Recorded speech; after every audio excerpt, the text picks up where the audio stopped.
Alright, everything should be ready in a bit. Okay, so yeah, should be ready. So hey guys, this is Demon here, bringing you guys a live stream on Fire Emblem Heroes. So yesterday I based my stream on building up Eirika as well as a couple other units. That way I could like get some Divine Duo and whatnot for Eirika's upgrade. And I also did some building for LA Hector and also did the Infernal challenge round for Zephiel.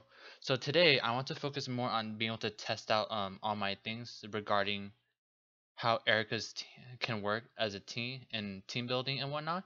And as you can see, this time for the stream, I decided to just list out some of the characters right there. So I'm gonna use Siegbert, Ike, Legendary Ike, and La Rochelle. And so let's just delve in. So if you guys are wondering, in terms of team building, this is just like a rough draft team, as it and all more of a based on concept and whatnot, because all three of them that I'm using right now are using tactic skills. Yeah. Hey Julian, thanks for being able to join the stream right in the very beginning. So yeah, so I'm mostly just gonna be checking to see how Erica's build can work and how well she can utilize her weapon, Siglind. So I'm mostly just gonna go into like quests and whatnot, measure out, see how their calculations are in terms of how much damage they would be dealing. So hopefully everything will go well. Is this game any fun? I mean, like I'm doing a stream on this game, so I would believe that as a streamer, I should be choosing a game that I really enjoy. So yeah, overall, as a game, it is very fun. And one thing, if I'm going to assume that you didn't really join the game yet, so over time in the past year, they have been releasing more and more content over time. It's a type of gotcha game where you're doing summoning rounds, and the main way they make money is by buying this in-game currency. Overall, it's definitely playable as a free-to-play character, and over time, it is still playable as a free-to-play character if you decide to go that route. Mostly because over time they are building up more and more in terms of the way characters are set, so it's kind of like power creeping. So this is more of an advantage for free to play players because you guys can like join on later and not have to invest so much, but still be able to get a good number of characters. And they're also releasing more and more content, so that's also really great. The most recent content that they release in terms of like play play format is this round right here called Rival Domains. I played that around and it's round, so yeah, that's how basically it. Yeah, so you should probably understand how gacha games work. But yeah, it's definitely fun overall. If you want, you could just try for over time, and over time they will be able to release more content. I do believe they also release map calendars as well to see what future plans they have. I'm not sure if they released a recent map yet, calendar yet, but it's mostly a monthly calendar, so you could easily just check that around.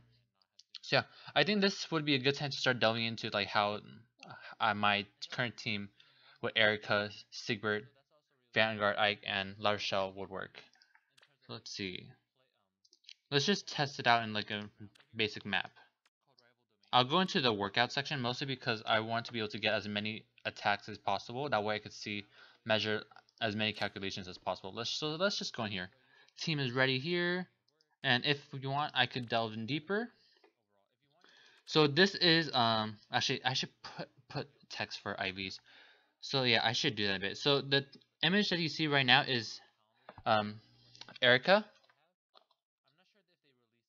and her IVs are plus attack and minus HP, which is pretty ideal.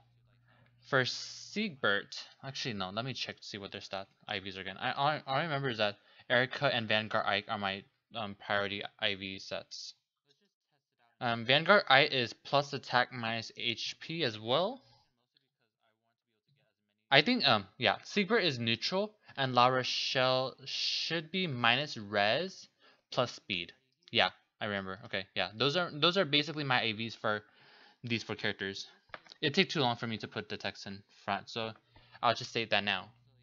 So yeah, those are basically the IVs. In terms of IVs, Eirika and Vanguard I are my two ideal IV sets. Siegbert, I did have other Siegberts that were built, but then they had worse IVs. Like negative IVs, so I didn't want that.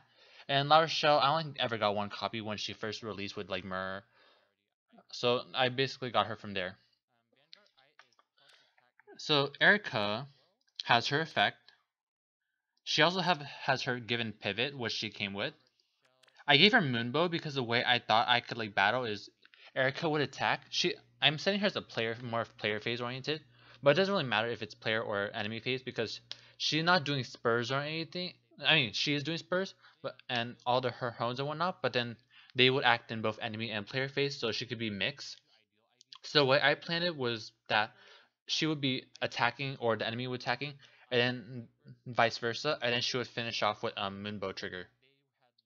So she would get a cooldown through her own attack and the enemy attack, and she would finish things off.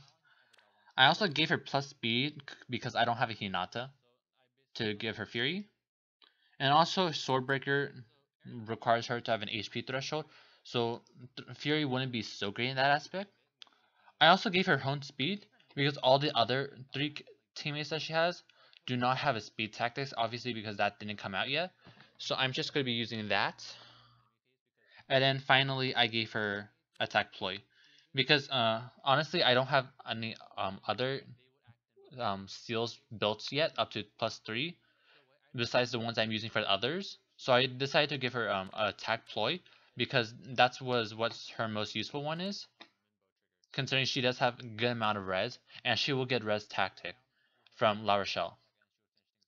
So that's my build for Eirika.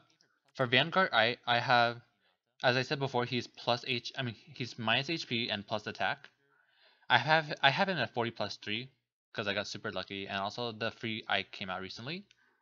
I gave him his Ragnell, and I also gave him Ardent Sacrifice. So I was debating whether or not I should give him Ardent Sacrifice or Reposition. He has both of them, but the reason why I gave him Ardent Sacrifice is because I gave Renewal as his B skill slot, and the reason why I have him as more of a support type is because one, I want him to have renewal. That way, if he does enter combat one night, he can still be within that quick repose threshold. And also, the other characters don't have Arna Sacrifice, or there's no healer in this team, so someone has to take that position. And I also wanted to give him more supported roles so that I could give Eirika a more offensive role. I have him at Radiant Aether. That's his given. Warding Breath as given. Mostly because it's a really great A slot skill. It's just that I don't want to fodder off my Brave Ike, which I have at +1, so it doesn't make sense to fodder him off. And Warding Breath is a really great skill, and does give him that leeway in terms of resistance, because in terms of defense, he already has really great defense. So this really gives him a bit more survivability. And then Renewal 3, obviously, to give him survivability as well. This is more built for support, guys, so don't worry about any of that sort. And then I have him with defense tactic, since I want as many characters in this team to have tactics as possible in order to be able to see how much of a monster Eirika can become. So that's how I built Vanguard Ike. Alright, next up, Secret. As I said before, he is neutral. I also have him +1 because my first pull for Siegbert was a really bad IV set, so I just merged into this neutral one. He has his given Dark Greatsword. I gave him Reposition because as a Cavalier he does have a shit ton of movement, so it's a lot easier for me to be able to move him around and also be able to utilize Reposition to the best of its ability as he is a Cavalier. I also gave him Draconic Aura instead of his original Dragon Fang, mostly because I gave him Heavy Blade, and I will explain that later. So I gave him Deathblow 3 because I didn't want to fodder off a Swift Sparrow user, because I don't have any that I would want to fodder off because they are pretty good. Units that have Swift Sparrow 2 are typically really great offensive units already, so it's really not that too good to fodder them off. Especially since I'm not like a whale, so I don't pull too many of them. I gave him Knockback mostly as a budget set. I mean, I can give him other B slots, but I believe based on like the other inheritable units I could use, Knockback is okay. I could also give him Dragback. That's another option, but for now I'm just gonna leave at Knockback because I don't want to invest into him too much, and if I do end up finding like a great B slot skill, I could easily put that on to Siegbert in the future. I gave him he has attack tactics given because this will be requiring tactics to be able to prove the point just how strong Eirika can be. And I gave him Heavy Blade 3, and the reason why is because with his Dark Grave Breath and Death Blow 3, as well as like a honed speed from Eirika, he can reach about 44 speed, which is really great, and his attack goes up to 60. So I'm going to assume at this point that he's built that offensively enough so he can double the enemy. And the way that would happen is that he would be hacking, Draconic Aura would go down to 1, the opponent would be reducing it to its charge point, and then he can attack. So yeah, that's basically how it would go. And in addition to that, even if he is able to finish off his enemy with one shot, he'll be able to bring it down to 1, and if he does get attacked in the future, it would be triggered ready, and then he could counterattack with a fully activated Draconic Aura, which would make up for not being able to activate Deathblow or his Great Breath ability. So that's how I built him. And finally, La Rochelle. So I have her at minus, I believe this is minus HP plus, no, not this is minus res and then plus speed. Yeah, those are IVs. So as a plus speed, she has 34 speed, which isn't that great. Cause that's kind of like meh. So I decided for her, I'll get to that point later. But for now, Ivaldi has defense plus 3, and then I just kept that her given Ivaldi. It's alright as a weapon. It could be better, but at the same time, I don't want to like invest too much into like other options. She could, but one thing to note though is that she can be a really great blade tome user, especially in this kind of set tactics team or a horse emblem team. Both types of teams, she'll do really well. I gave her drawback because she is a magic user, so she would be attacking from afar. So it'd be better for her to be able to draw back a unit. That way, she could at least be protected by the unit in case any enemy attempts to attack her. So like from afar, so she would be able to like deal with it because she is typically will be able to counterattack with that. I gave her speed plus 3 because, as I said before, I don't have any more Hinatas. And honestly, I don't really want to go too much in depth into get her getting any of that drawback from damage recoil. Though at the same time, I did give her Renewal 3, which is her given set, given item, I think. I believe, yeah, I believe it's Renewal 3, which was her given set. So that's alright. And then finally, she has her res tactic because this is a tactic team. And then as her S slot, oops, I gave her distant defense 3 because obviously drawback would mean that the only way enemies might be able to attack her, based on like how I'm theorizing it, is that they have to attack from afar. So distant defense 3 will help with that. So yeah, that's how I built my team.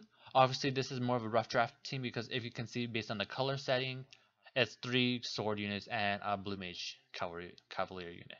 So obviously in the future I would want to replace these two with like maybe a different defense or an attack tactic user.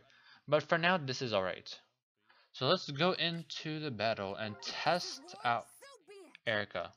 Hopefully the volume is alright though. I set this to be as low as possible for me because apparently some people had trouble for like even a little bit higher. So this time I'm going to set the volume at this level for now.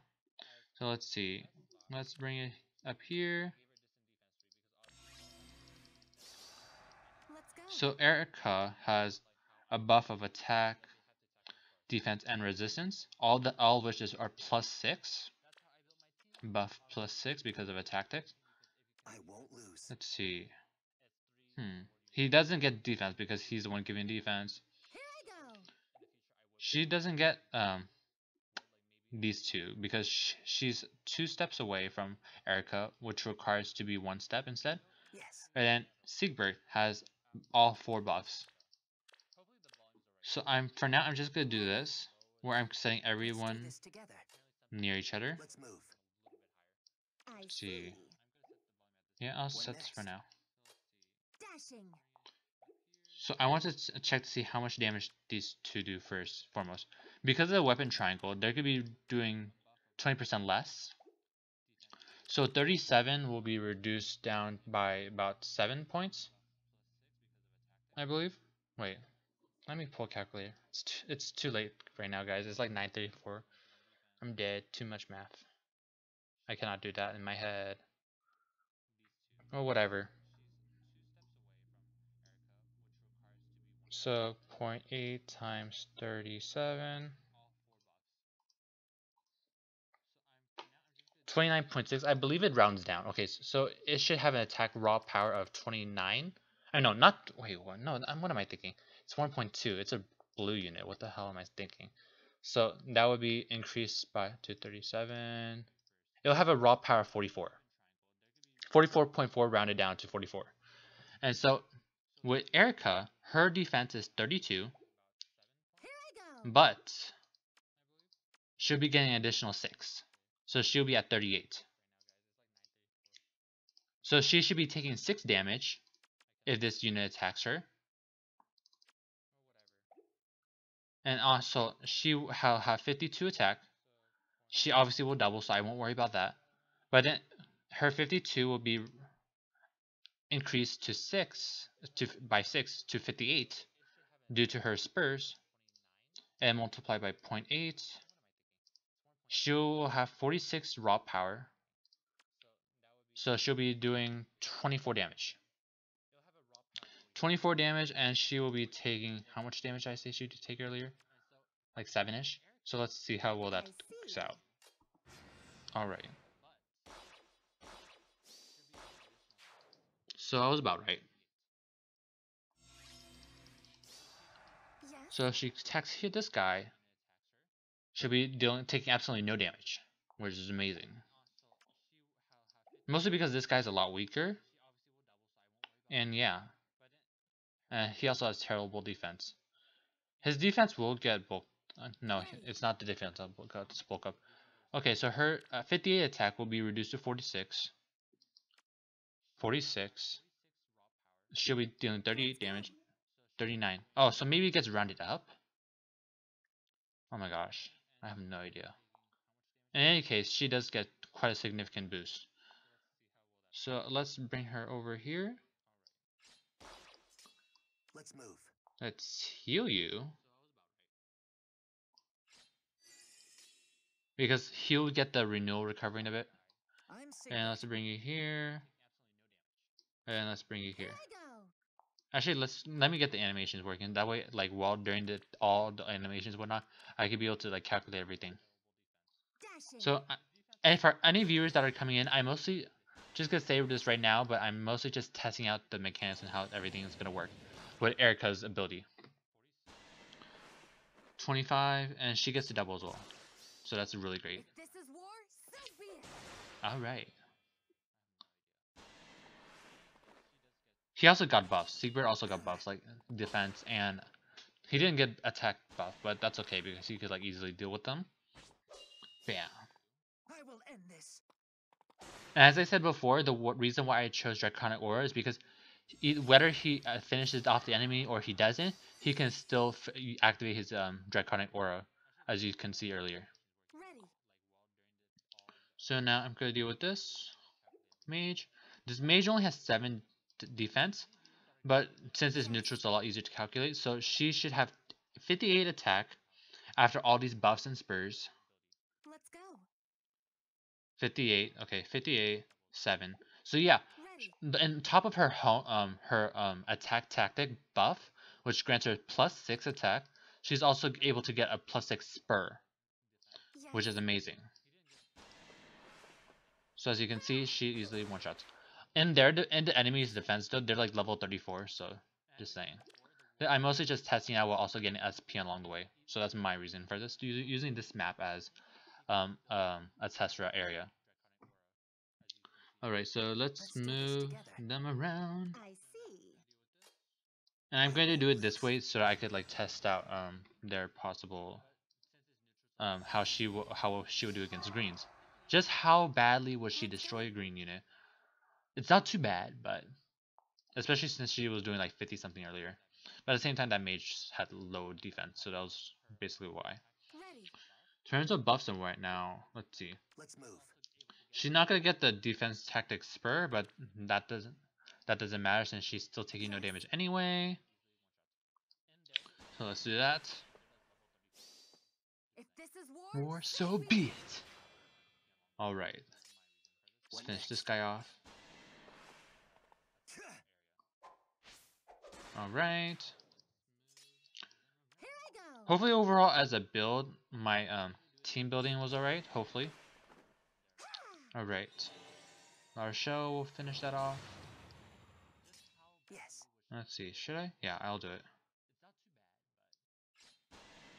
And he should be reduced to 1. Yeah. So when the enemy starts to counterattack, he'll be able to trigger his special, which is great. In this case though, it's going overboard, but then in an actual combat against like fellow players in like arenas and whatnot, he will be able to do pretty well. Alright. So the next thing to do is how much Eirika destroys that unit. She also takes absolutely no damage. She doesn't get the tactic buff though because Seeker was 3 spaces away, but that doesn't matter at this point. She basically misses out on 12 attack. So had Siegbert been 1 space like over here, she would have been able to do 46 times 2 instead of 34 times 2. Which is pretty insane. That's like a huge difference. So one thing to know when you're using Eirika's set is that placement is everything. Everything.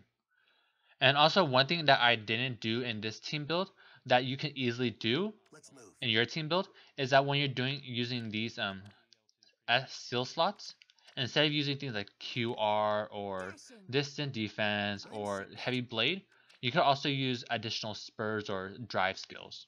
In this case, drive skills would be better because it makes sense with her two space area. So if you had like a drive defense 3, attack 3, drive speed 3, or whatever, whenever they all could come out, you'd be able to essentially give an additional 3 spur on top of this 6 spur, which is amazing. So she could get 9 from spur and 6 from like hones and fortifies, or like from all the tactics and whatnot, which is amazing. So she could essentially get additional 15 points of raw stats to all of her stats. So if you were to do that to all 4 of her stats, that would be like 60 points to your overall total stat points. Is pretty amazing, especially since she is by no means like a mediocre unit. Let me check, because let's see what her total point says. FEH Eirika, what is your total stat point? So 157, yeah. So she has a total of 157 points, which is totally alright as a game opening red sword unit. So if you were to add 60 to that, that's like 217. Like by no means is that like very little at all. Like if you were compared to like other armor emblem teams or like cavalry teams where you have like Winter Lissa with like 175 base, they would essentially be getting an additional 24 due to their cavalry. I mean, due to their like cavalry armor, fortifies, and hones. If you decide to do that, which is very uncommon because people go with wards for armor, and if you on top of that they were to like invest even more into their like drives and spurs and whatnot, which is essentially another 9 points. That's still not gonna do. That's still nowhere near what Eirika is right now. So she's basically a monster. In her case, the most important thing you could do for her is building Eirika up with her team. I'm not familiar with the new changes yet. I hear Leo is good now though, so that's good. I mean, in terms of Leo, let me check. I remember he has the damage reduction against mages and distant units in the beginning by 30%. I don't have him, so let me check. I do have some comments on him though, so yeah. Weapon upgrade. Yeah, so if in combat against magic foe, it reduces damage from foe's first attack by 30%. So that's that's definitely good for him because his original effect for Leo's original weapon effect was gravity on one single target, and that's really terrible because healers with gravity plus staff can do way better than that. So that's basically why they took out the whole gravity effect and essentially gave him a new effect where now he's a somewhat tankier. It's by no means a meta breaking ability, just to say, but it is it does make him slightly better because he was really mediocre before, and I really didn't care about summoning him or not because he was just that bad in the beginning. But then his weapon upgrade, if you do use Divine Duel on him, which is if you foe uses bow, dagger, magic, or staff, and uses defense greater than or equal to foes by 1 or more, foe cannot make a follow-up attack. And this is really great because Leo is a very slow mage. Like, he's not a glass cannon by any means necessary. He's somewhat bulkier. And this is good for him because this is extremely comparable to Myrrh. Myrrh's Great Flame ability requires her to have 5 more defense than her enemy, but then Leo only requires 1. Now, do note that this only applies to units that use like distant weapons. No melee units will be affected by this, but then but because he does have somewhat good defense compared to others of his class and whatnot, it would be really great for him to be able to have higher defense. Minus defense is not a good stat on him at this point, guys, with the new weapon refinery. But then if you have a neutral defense or like increased defense, and if you were to put him on a cavalry team, for example, where he could get a buff 6 by fortified cavalry, that would be amazing. He essentially will no longer be a double, and if you put a QR seal on him or QR beast slot skill on him, that would mean enemy cannot counterattack, assuming they're attacking from a distance, and he is able to double them back, which is amazing. So for Leo to be able to double unit, like guys, do you seriously have you ever imagined Leo, a slow red mage unit that came out in the beginning of the game, is able to double unit? I believe he came out of the game in the beginning of the game. Do warn though, I did not play in the beginning of the game because it was until like a while late, like maybe a couple weeks later that I played the game. But I'm just gonna assume that he came out in the very beginning. So yeah, that's my commenting on him. I mean, like Xander on your Emblem team. I honestly don't use Xander anymore, mostly because I use characters such as Siegbert, which is honestly way better than Xander. And I also do use, let's see, what was the other guy? It was the one that came out, one of the earlier units. Siegfried, I believe. Oh, yeah, the one that uses Divine Tearfing. That guy. I use him as a defensive and then Siegbert as an offensive cavalry sword unit. Mostly because Xander, I didn't really build Xander much. I mean, his great thing about him is that he has distant counter built into his weapon, but the thing is he has really mediocre resistance, which is similar to Siegbert, but at the same time Siegbert has immense immense offensive capacity, especially on player phase set.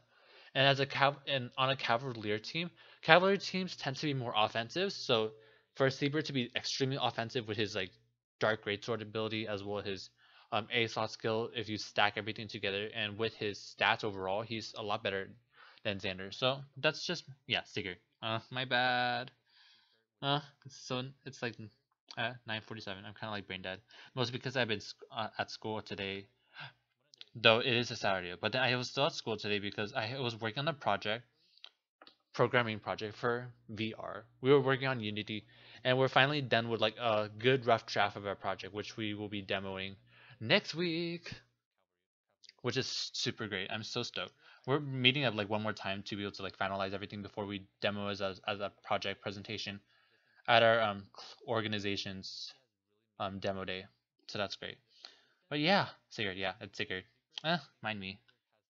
But anyway, let's continue this battle. Test out, see how well Eirika will do. So overall, Eirika, she is definitely proving to be quite the monster. And like in terms of arena team, I don't know if I want to use her because she does have a low BST.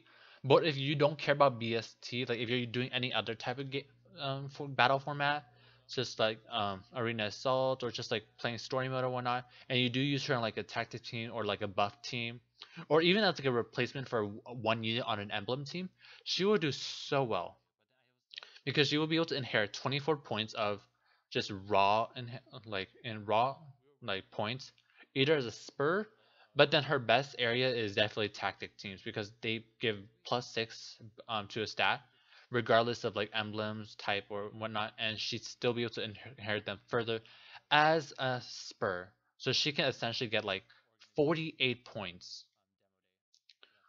from just pure points. And on top of that, if you were to like give her, if you were to put drives or spurs, spurs will obviously be better point wise, but drive would be better overall game mechanic wise.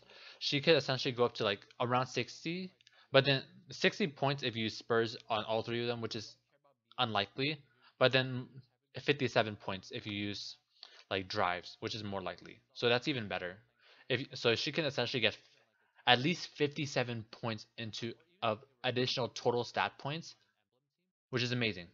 Like that essentially makes her like more meta breaking than any of the BST characters, that high BST characters such as like Winter Lissa and whatnot. So yeah, well let's continue with this. Yes. Obviously, she did not get the tactic buff, which would have brought her up.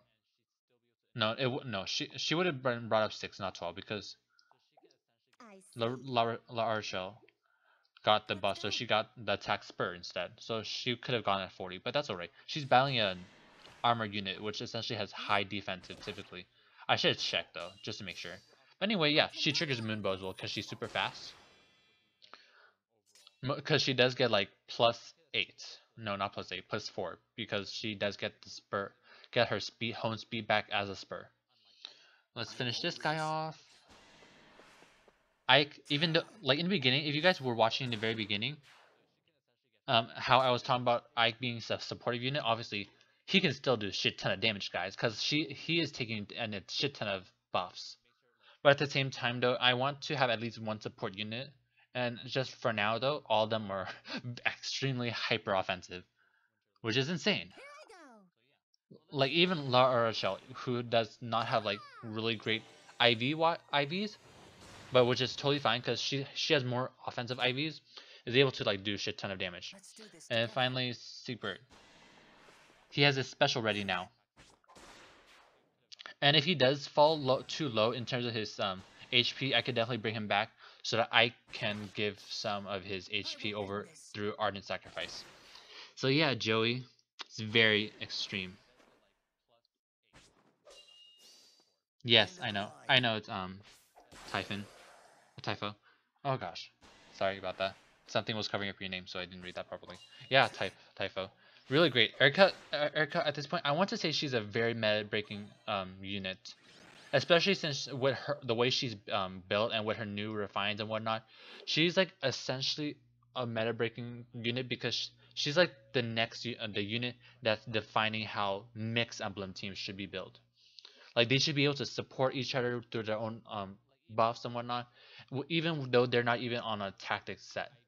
I mean, they're on tactics set, but then they're not like on an emblem set because overall throughout the game's history, emblem teams have been like the main way that teams have been going, such as like cavalry in the beginning of the game. Cavalry teams were like hyper active all over the place.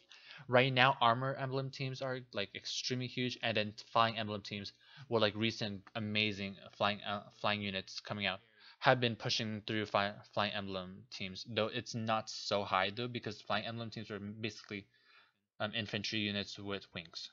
That's basically their main advantage. But then at the same time, though, there are some really great units out there. But then mixed emblem teams haven't been really getting too much in hype until now with Erica's upgrade, and I really think that she would do really well overall. Like you saw how easily I just wiped that team out. I don't have a healer or anything or any made support unit. All I have is like a Vanguard Ike as a pseudo support. But anyway, let's continue. I won't lose. Let's just continue and witness as I continue to destroy this set, gaining more SP because obviously it's double SP right now. And yeah.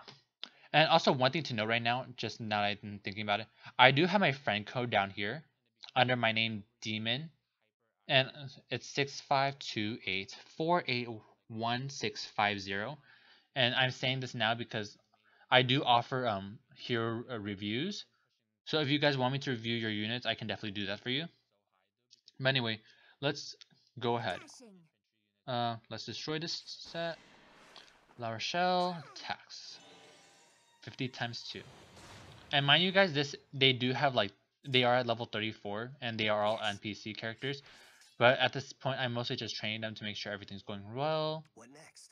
Let's bring him here. Actually, no. Let's not bring him here. Let's bring Eirika there instead. Let's move. Let them come to us so that they may fall to their demise. Ha ha ha. I see. All right. So I'm let's Sigbert. KO. Let's do this. I said together. KO. Okay, Seabird. Ah! Oh my gosh. This is a blue unit, but he still does 0 damage. No, he is level 34, but there really isn't too much difference in terms of like level 34 and level 40 in terms of attack. Maybe like 3 points of attack. Usually you get like a point in each stat like every other level. So yeah, I'm estimating about 30. Like an additional 3, which isn't too much. Let's see, next up, let's not bring them too far away. Yes. Let's leave them here for now. I want everybody to be like grouped up together so that they can like continue to get all the buffs and whatnot. Eirika fighting against a red mage. Eirika's tankier in terms of res, so she has no reason to worry about taking too much damage in that aspect. One option that I do have for Eirika is to give her distant counter instead of speed plus 3. But the reason why I didn't give her distant counter because first off all, I am not a whale, so I don't spend too many orbs. And I only have 2 Hectors. One is the regular Hector and another one is the LA Hector. So for me to only draw 2 Hectors up to this point in the game is pretty bad. So I don't want to like just sack off Hectors, especially since Hector is my favorite character like of all time in the Fire Emblem series. Oh my gosh, thank you, Dar. I'm assuming that's second part is okay. Oh my gosh, I'm gonna butcher your name. Sorry so much, Def. I'll just like call you Def for short. All right, so let's continue now. Lose. I know, right, Hector. Oh my gosh, I was so stoked when like the Choose Your Legends Let's go. came to a finale, and then Hector came out on top. Oh my gosh, everybody understands my love for Hector because he came out first, guys. He is forever first in my heart. I'm Sigbert. Was it not working before? The chat room? Shit. Yes. Because I just checked earlier, like all my connections were now should be connected, or like was it just like staticky or whatnot, or was the chat room not popping up at all on terms of the Discord page? Oh my gosh. Yeah. I've only been streaming for about a month, so I'm still figuring things out. See what like how well everything is going, and also see like if there's anything missing. So let's let Ike destroy this guy. 62 attack. Yeah, plus attack is his best area. But then you could also give him plus speed in the future, because in this terms of this set, if he is plus speed, you could give him like a speed tactic buff, and then he could bring his like, okay, he's originally 31. His speed can go up to 34, and then a speed tactic would bring him up to 40. So he essentially doesn't like care about like his speed. Bane. Okay, so it was your chat Twitch chat glitch. Yeah, cause I have logged in as like a viewer for other Twitch streamers, and the chat area should be on the right side of the screen when you are watching the stream of another streamer. Yeah. So I've been saying this or whatnot for like Discord and whatnot, but I do have a Discord, guys. It's just that no one's ever actually joined, so it's like basically empty. But I do leave announcements and stuff like that, just in case there are people. For now, there's only just me in there, Let's move. empty. But then if you guys do join, you guys can like PM me and all that stuff while I'm offline on streams, so you guys can definitely communicate through there. For now, let's continue I'm Sigbert. to destroy the set. Okay, let's let Vanguard Eye take care of this. Dude, he's such a monster. 65 times 2. I know they're like level 34, and that guy's a green mage, so he probably has low. But that's still amazing. Let's bring Eirika there. That's one reason why Pivot's great, guys, because Pivot will like push them up forward a lot more. It essentially makes up for the fact that she's not a cavalry unit. So and even though there are cavalry units on my tactic team. So it lets her keep up with all the movements and whatnot. And also because she works really great as an enemy phase unit, I don't have to worry about wasting her her turn on just moving her around. Because She has tankier resistance in comparison to defense, so she doesn't worry too much about taking hits from a mage. So that's really great on her part. And she could easily take out all of the melee units and whatnot on her own, or have one of her allies support that. Do you plan to inherit the tactics skills onto other heroes, or is this your team? Yes, Joey, this is just my team composition right now, because... What do you mean my invite is expired? Oh my gosh. Okay, so someone mentioned this before that my Discord invite was expired. So I set it so that Discord should not be expired, like, because they have an option that says never expired, never to be expired, and I set it there. Oh my gosh! Actually, let me just change that right now. I'm logging on to my Discord app channel. Okay. I called my channel Deminix. So just so that y'all know. Okay, set this link to never expire.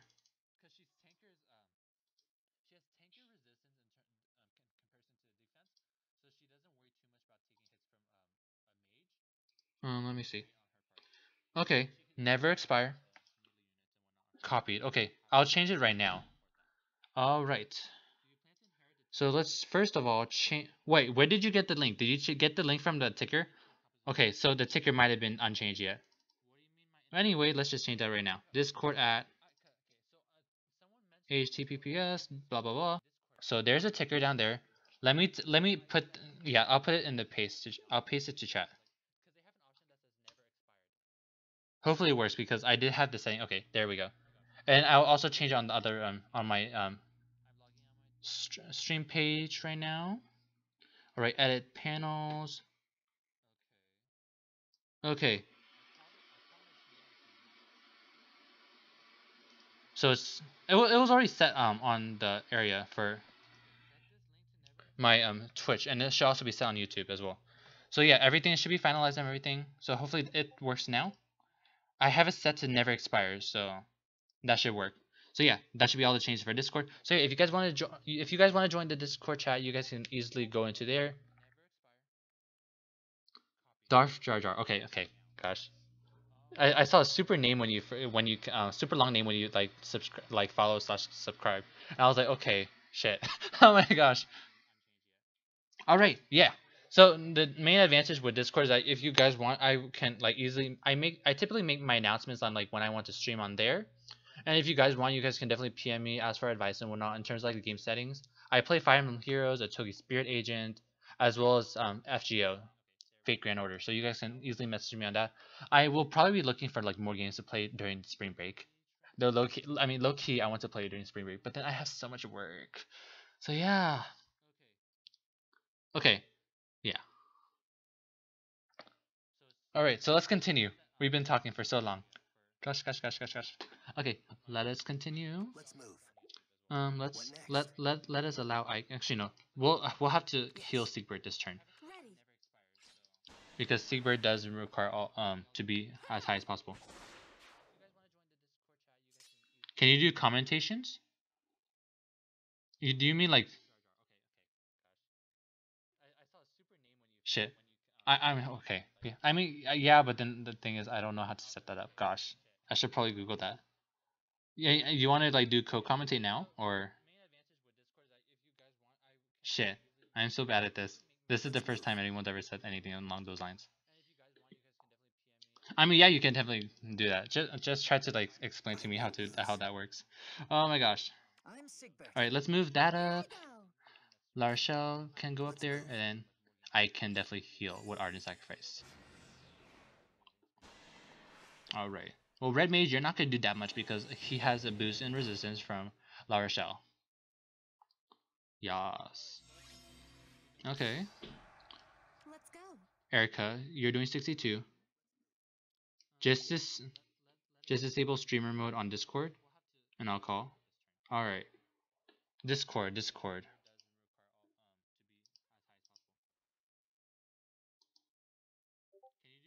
All right. Okay. I saw your message. Streamer mode. I have no idea where that is. Gosh. I apologize for fellow viewers who are just watching the stream chatting. This is the first for me, so I'm definitely want to try to experiment, see how well this works out. Let's see, is this within user settings?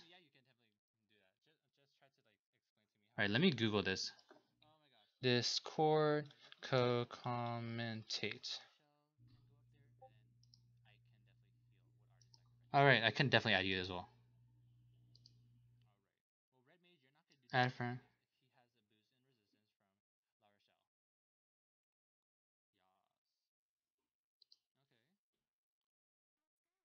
You can add friends, stuff like that. Pending. Accept. All right, I accepted your friend request. So yeah, anybody else who wants to join the Discord stream can Discord area can definitely do that.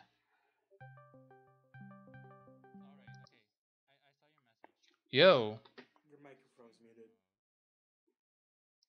I think the call should be on right now. Just click the little microphone icon. So yeah, let's continue. Let's continue. Eirika will first off, I'll start off by destroying the green mage.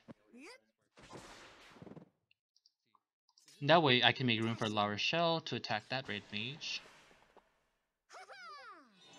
Definitely taking 0 damage. Okay guys, I know this is like a minus res La Rochelle, but that's definitely okay because in terms of how I'm using her right now, she's not using like a ploy skill or anything, so I can definitely use her for like being able to do something of that sort. What next? Ike will attack distant what there, and then afterwards I could bring Siegbert over here. Alright. That mage is probably gonna target Siegbert, but that's alright. And you should be added as well, Raj. Alright, okay. I see. I'll destroy that green Manakite. I get to double, so now her special is ready for whenever I want to actually use it. Damn, the animations are super cool, guys. I'm so happy. So like, if for any new players who just recently joined the game, like their animations have improved immensely. I'm so happy about that.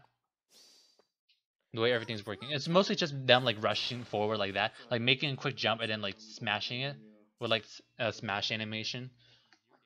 But then now they've actually added like movement animations to that as well, like major movement animations. Like, I'm not talking about like basic shit where like oh let's just do this, like where they shift the position a bit and after that shift their sword a bit. Like that's like just basic as fuck. All right. I will end this. You should be in the call, by the way, Raj. I don't know if I can hear you anything or if you're saying anything. But I think for now I should probably change the volume. Okay, let me do this for a second because I have my computer volume very low. So let me do this change.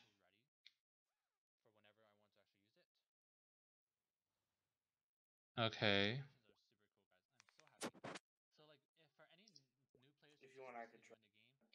Oh gosh, it's just fuck. I'm gonna set the media volume very low on my phone. That way I could increase the volume somewhat higher. Okay, I'm gonna like make the. I should be able to make the volume slightly higher now.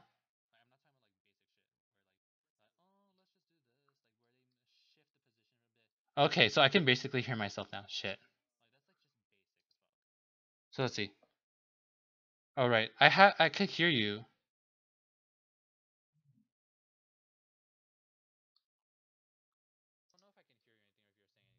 Okay. All right. I'm mostly afraid because right now I can hear myself, but then at the same time I'm not sure if that reflects onto like the stream, like if you guys can hear echoes of my voice. So I have no idea. Oh, we need to fix the Discord because for some reason I cannot hear you at all. Can you not? Is your streamer mode still enabled? Is my what mode still enabled?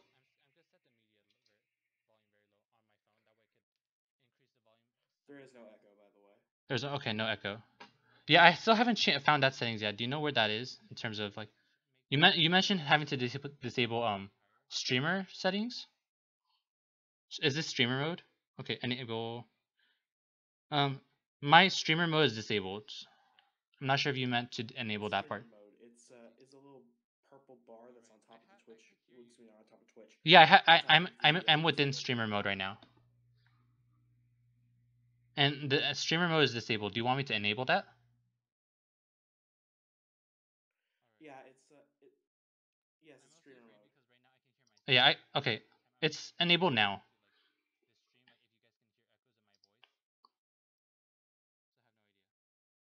Wait, it was already disabled. Yeah, I just heard you. Sorry. No, disable it. Yeah, it's already been disabled.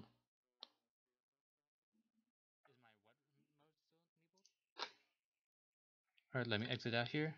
Sorry, I'm very bad at this. We should just make it like a. I'll just invite you to one of my discords. All right. And that way we can.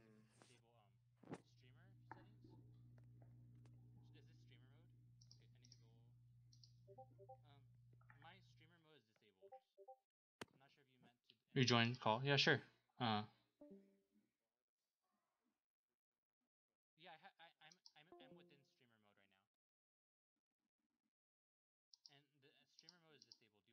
Okay, let's continue here.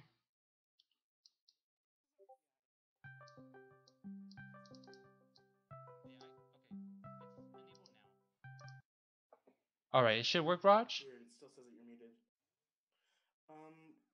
Is your microphone button muted? No, it's on. That's how I'm streaming actually.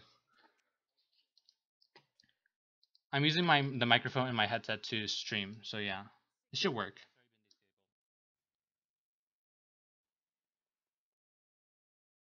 All right, Red Mage. So is there anything else I need to do on my end? I can definitely destroy that part.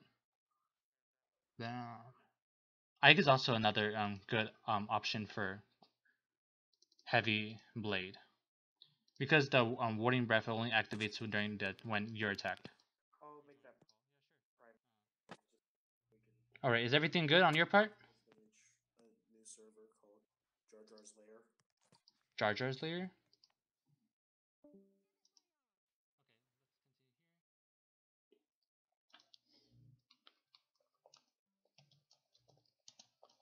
Your instructions. All right. Well, while I'm managing that co-commentate part and behind the scenes, let's continue this area. Move Ike out of the way because I don't want Ike to be taking any moderate damage. All right, sure.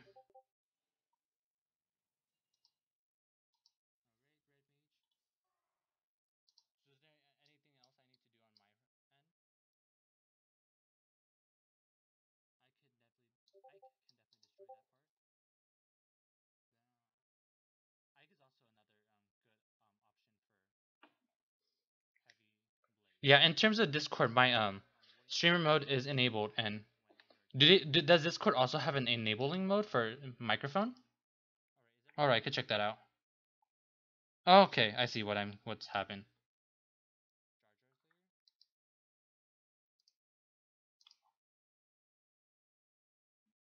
Use your microphone allow. Okay, yeah, I see what the problem is. Yeah, you should be able to hear me now, Raj.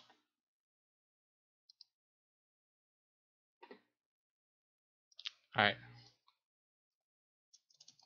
All mic is unmuted on Discord. All right. Anyway, let's continue the stream, guys. So Eirika can definitely deal the final blow, give her the commemoration she deserves, because this entire stream is based on her.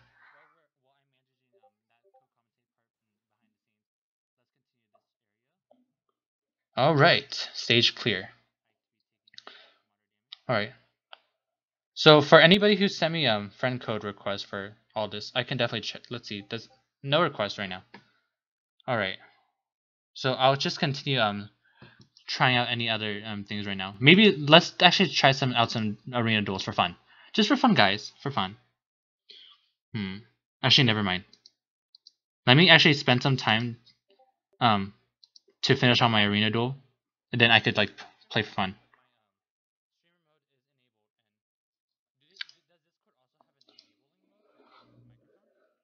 Yeah.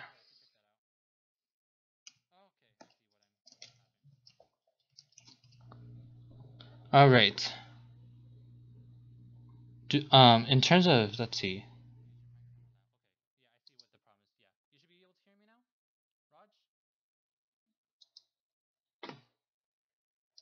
Okay. So actually, let me take some time to finish all my arena duels, whatnot, get the max points possible in this case, and I can continue over here. All right. So let's bring you up. Yes. Finally, I can hear you. Yeah, you can. Okay, that's great. That's great. Yeah. Sorry about that. Yeah, that's totally alright. Do you hear yourself on on the stream, by the way? I think that's what the co-commentate part is supposed to be doing. Streamer mode is actually disables the co-commentating. What does it do to co-commentating? It pretty much makes that so a streamer mode can't be used. Okay. Like pretty much you can't talk at all in streamer mode, or talk to anyone in streamer mode for that matter. Okay. Well, in any case, I do have streamer mode disabled from the very beginning. I guess I never enabled that part. So yeah, let's. Okay, so in terms of battle, let's leave everything here and here. That way, Black Knight can be taking double wards, or no, triple wards in this case. Oh fuck yourself, Cecilia. Anyway, I actually have been trying to make an armor emblem team. Yeah, you have. All right, I could definitely give you some comments on that. I haven't inherited any skills yet, and I know that's a problem. But Oh, are you like a more moderately newer player? no, I've just been trying to get a good team going. All right, yeah, that's totally understandable because there have been some more units that have come out recently. So those are that's definitely acceptable reason. I have two reasons. I have two teams. Mm-hmm. One's my Earth Blessing team, and another one is my Water Blessing team. All right, okay. My Earth Blessing team is Grima, What is it? Sturdy Stance, Vengeful Fighter, not sure what I'm going to put in the C skill, HP plus 5, Exploration Shove, Ignis, plus attack. All right. Actually, do you know if you could post images of that instead? Because the thing is, I'm also listening to my own stream because I do have the volume high enough on there for me to hear it. Oh, sorry. Yeah, that's totally right. Let's bring It's him. still a work in progress, so. All right, that's totally understandable. Shit, I think I'm fuck. Okay, never mind. Okay, no, you're dead now. I don't have to screw and start over. Oh shush. Yeah, if you can, can you send me images? That way, I don't have to like continually ask you to like repeat over and over again, like what each character and has and everything. Yeah, all right, thanks. All right, in any case, let me continue with this arena duel. Gotta use up 2 more. That way, I could like set everything, and then after that, I could like spam all sorts of players with Eirika-based tactic team buffs. All right. Oh yeah, I still haven't trained Ike at all, so. All right. Ike. Okay. Yeah, if it's you haven't trained him yet, I could just like talk to you about how you want to build him or not. In any case, let's continue. So based on what you said, streamers shouldn't be hearing what everything's being said and whatnot, but then I can still be commenting through my own speaking, since they are hearing directly what I'm saying. All right.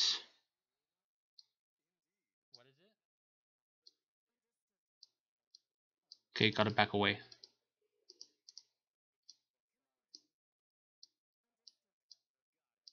Oh my gosh. I really don't want this Reinhardt to be killing my Black Knight. It's so risky. In any case, this Reinhardt's going down. Gosh. Damn! Yes, fuck you. And you got debuffed too. Alright. Oh, fuck. Oh my gosh. Oh, let's just continue for now. Hopefully I don't have to redo everything later. But anyway, that doesn't matter. I'm not taking this thing seriously enough to care. Oh gosh. Sorry about that. Yeah, that's totally fine. No, like my tablet just died. So. Oh my, I know, right? Like my phone is like that too, so that's totally right.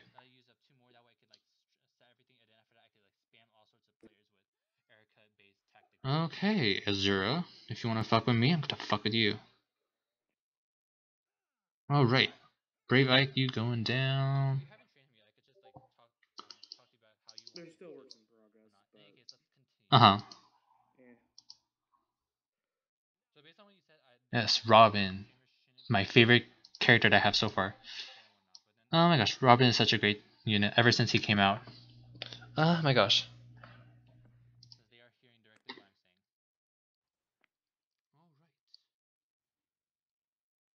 Yeah, I mean, like, yeah, Typho. I'm mostly doing this arena, not because I decide I want to do it, but because I want to like see how what my Eirika team would do in terms of arena. And right now, I'm just gonna finish off my arena sets because I had like four straight wins. I did Jacob did die in this set though, so I don't know whether I should like continue with Jacob. Yeah, co-caster. I'm usually. This is my current team right now. The Ike is still a work in progress. All right, you're deep. Okay, I see your mess. I think I see messages. All right. All right. Let me open them up. Open image in new tab. Okay, makes it so much easier for me to see everything. Open image in new tab. Oh, you got Lynn. Gosh. Oh, you so okay. Is it good? Yeah, the new Lynn. I mean, honestly, that entire Valentine's Love of Bounds banner is amazing. Okay. All right. So I'm just gonna continue this arena thing, and then maybe if you want me to put your images up on the stream, and then I could like that way people can see how I can like commentate on that, or do you want me to just do private commentations on your Felicia and other three units? It doesn't matter. Does it matter? I enjoy watching people look at my stuff. Yeah, I know, right? Okay, all right. So while this arena run is going, and then once the arena run's going, I'll do an auto battle with like all my like units, like just smashing everything. And during that time, I will post everything since it's so much easier to do while auto battles occurring. And I don't want to risk dying here. Oh my gosh, dying is the worst. Yeah, pivot's so great. I totally forgot to change out Robin's. Oh, okay, your last unit is Zephiel. All right. My others, no, that's part of my water team. Your water team? Okay. I actually have no elemental team right now. I haven't used any of my blessings yet. Gosh. I probably should, but then, and if you for now, I'm just not using any of them right now. Cause I don't. Teams run at least 2 armored units. So. Yeah. I mean, armor units are really great, like in general. Literally, because they are generals. Literally. Oh, you mean they were in generals in their actual games? Yeah, I understand. All right. Well, anyway, Reinhardt, you're going down.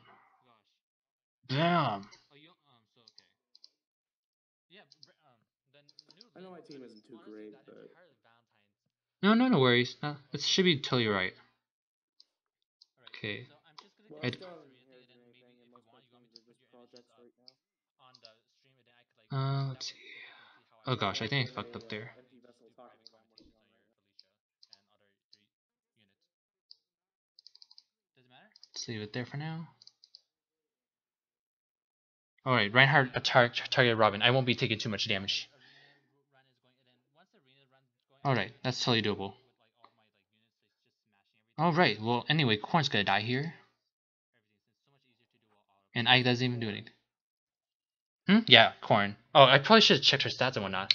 Well, anyway, Winter Robin, I have him set as summoner support, so like any red unit that dares to target him is just gonna die instantly. Especially since he has brazen attack speed. Like it makes him like a monster. Gosh, like no unit can deal with him. Yeah, that's totally right. Do you know if you can hear yourself on the stream? What? Do you know if you can hear yourself on the stream? Because I think right now as a co-commentator, you should be able to have your voice heard on the actual stream. My voice is on the stream. It is okay. Anyway, that's done. I heard it last time, so it should And be while I have this set on auto battle, I can like upload images of your units for me to review. So I'll just have them set right now. I am saying Grima is going to be getting steady breath. Okay. Oh, so you do have like a steady breath ready for to be foddered off, or? I already have it foddered. Okay. Okay. Yeah, I'm just gonna set this for now, and then during that time, I'm just gonna upload like your images. All right. I think the Grima might actually be minus attack. I'm not too sure. Minus attack. I mean, I could definitely check your check during the stream for you if you want. It doesn't matter. I mean, it's just a unit. All right. I mean, the most fun about the game is just playing with your favorite ones. Would you agree? I'm sorry. I'm distracted right now. I'm like saving all your stuff and then like uploading right now. Oh, sorry. Yeah, that's right. Upload it straight from the image link. I can. Oh shit, that's right. Oh yeah, media.discord blah blah blah. No.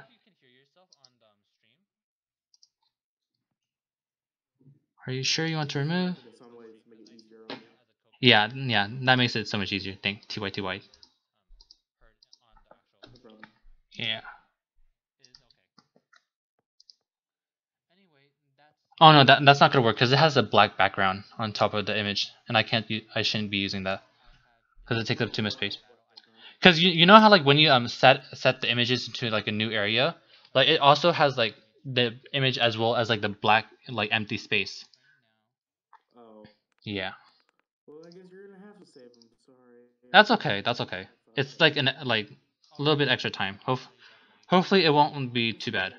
Yeah. Hopefully, it just won't lead to a dead stream. Yeah. Okay, one's down. Next up, Grima, Robin. And then I'm gonna like move them around a bit.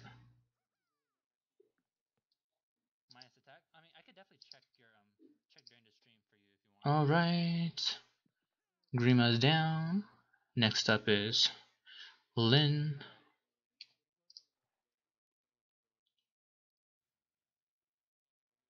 Add image. And you guys can, and for those who are watching right now, you guys can't see the image because I have it set in like an editor position right now, like in studio mode. So you guys will see the final area after I move everything. All right. Okay. Battle's over. By the way, I'm so glad that Zephiel came back. In terms of Zephiel, I don't actually have him, so like, I can't really say anything about that. I had Black Knight though, so. I've been playing since launch. Oh yeah. Zephiel has appeared once since launch. Oh my gosh, yeah, that's true. Okay, never mind. I mistook that. Yeah, Zephiel. Yeah, he was a really great character, like in his game. I know in my opinion, he's the best villain next to Leon. Speaking of Leon. what What? did they do to him? Oh my gosh, I don't use Leon because he's like a mech character. Like honestly, because like they're much better archers in terms of stat wise, and I mostly care more about the stats rather than. Wrong Leon. What do you mean, Leon? Leon, the bow, right? No, the magic unit. Leo? The one from Sacred Stones. Oh yeah. Oh my gosh. Yeah. Lyon. Yeah, Leon. Oh my gosh. I love him as a character. Huh? Seriously, what did they do to him? I mean, like you could like play around with him. What do you mean by what did they do to him? Like like design wise or? No, in the game, like in Heroes. Yeah, I mean, because the thing is, he was a Grand Hero Battle unit, and usually they don't give them Grand Hero Battle units too great stats or whatnot because they are like free to play units. It's only until yeah. But Leon should have had a better time. Better what? Like better stats and whatnot, or? I mean, you can inherit a Blade Tome. Yeah, but yeah, I mean, I understand because like the thing is like, well, he mostly just got a Raven Tome, legendary Raven Tome, which is all right. But then it is legendary because like legendary mage weapons are 14 might actually. It's just melee units have 16, and then some units would have a grant attack plus 3 like it's up to 19, which is insane. Yeah, and you only have three characters you're sending me, right? Yeah, these are mine. All right, I'll set them up in a bit. They should be ready in like a few seconds. Okay. All right. In a few seconds, they will be ready. They're just warning you guys though. It might cover up like a bit of like this chat. You always just shrink them down or something. It needs to be big enough for me to see because I'm blind as fuck. Transition. All right. All right. Okay. Yeah, these are ready now. So let's us move this stream over to reviews. If you guys also want, like, you guys can also send your units for reviews via friend code. I will review them after I'm reviewing these reviewing these three characters. So let us. So, may I explain my Grima build? Grima build. Okay, let's start off with Grima build then. Yeah, I want to explain it a little bit if that's fine. Yeah, that's totally fine. Well, I was planning on getting him Vengeful Fighter along with Steady Breath, Yeah. and I was thinking of giving him instead of HP plus 3, instead I was thinking of giving him Quicken Pulse Quick impulse. along with Ward Armor. Okay, can you explain the quick impulse? Because the thing is, quick impulse. The only good thing about quick impulse is that it brings your charge down by 1, but at the same time, that's usually only useful for when you're using specials with like 1 or 2 charge. The only main reason why you would ever use quick impulse is because you want to be able to start off the battle right away with your special ready to activate. That's why it's builds such as like the Eirika build with Slaying Edge plus speed plus with quick impulse is used because it allows her to trigger right away during like the enemy combat. Well, I was thinking because isn't there a a 2 charge version of Ignis, or am I going correct on that? That would no, I don't think so. Bonfire and Ignis are the defense-based specials. One giving 50% and one giving 80%. And Bonfire grants requires 3 charge. So Quick Impulse would bring it down to 2. I can understand. I mean, I can understand that if you're using like Steady Breath, it will bring your charge down to 0, and then you could activate. But see, Well, because that's why I'm using it full. yeah, rather than yeah. having breath on there. Let's see. I'd rather use. I'd rather. Let's see. You have Vengeful Fighter, which is great. I'd rather honestly, in terms of special, I would rather you use change to Bonfire, and use a better thing for such as like distant defense or something for your seal, because he has amazing attack. Like you understand, he has amazing attack, right? Yeah. And he I also was also going distant defense, but I wasn't too sure. yeah. So like distant defense is another good option because he can attack from afar. Like, and he also isn't affected by Sakei's blessing from Brave Lin. So the reason why I would go with like distant defense or close defense is it does bring his relative bulk higher, which allows him to stay in the vengeful fighter range a lot higher more. And because Bonfire has a 3 charge cooldown, the enemy attack bring it down to 1, bring it down a bit, and then actually no, wait, no, never mind. I just realized vengeful fighter allows him to counterattack. Okay, so your enemy would attack twice and you would attack twice. So yes, Ignis is definitely usable. Never mind. Okay, yeah, Ignis is definitely usable. So in this case, if you want to be an enemy phase player, then Quick Impulse is honestly not necessary at all. Because the thing is, you're taking 2 hits from an enemy, and you're also dealing 2 hits. And then you're dealing 2 hits back, which will automatically trigger again. Yeah, and when he attacks on his second charge, he will be able to activate his Ignis. So Quick Impulse is unnecessary at this point.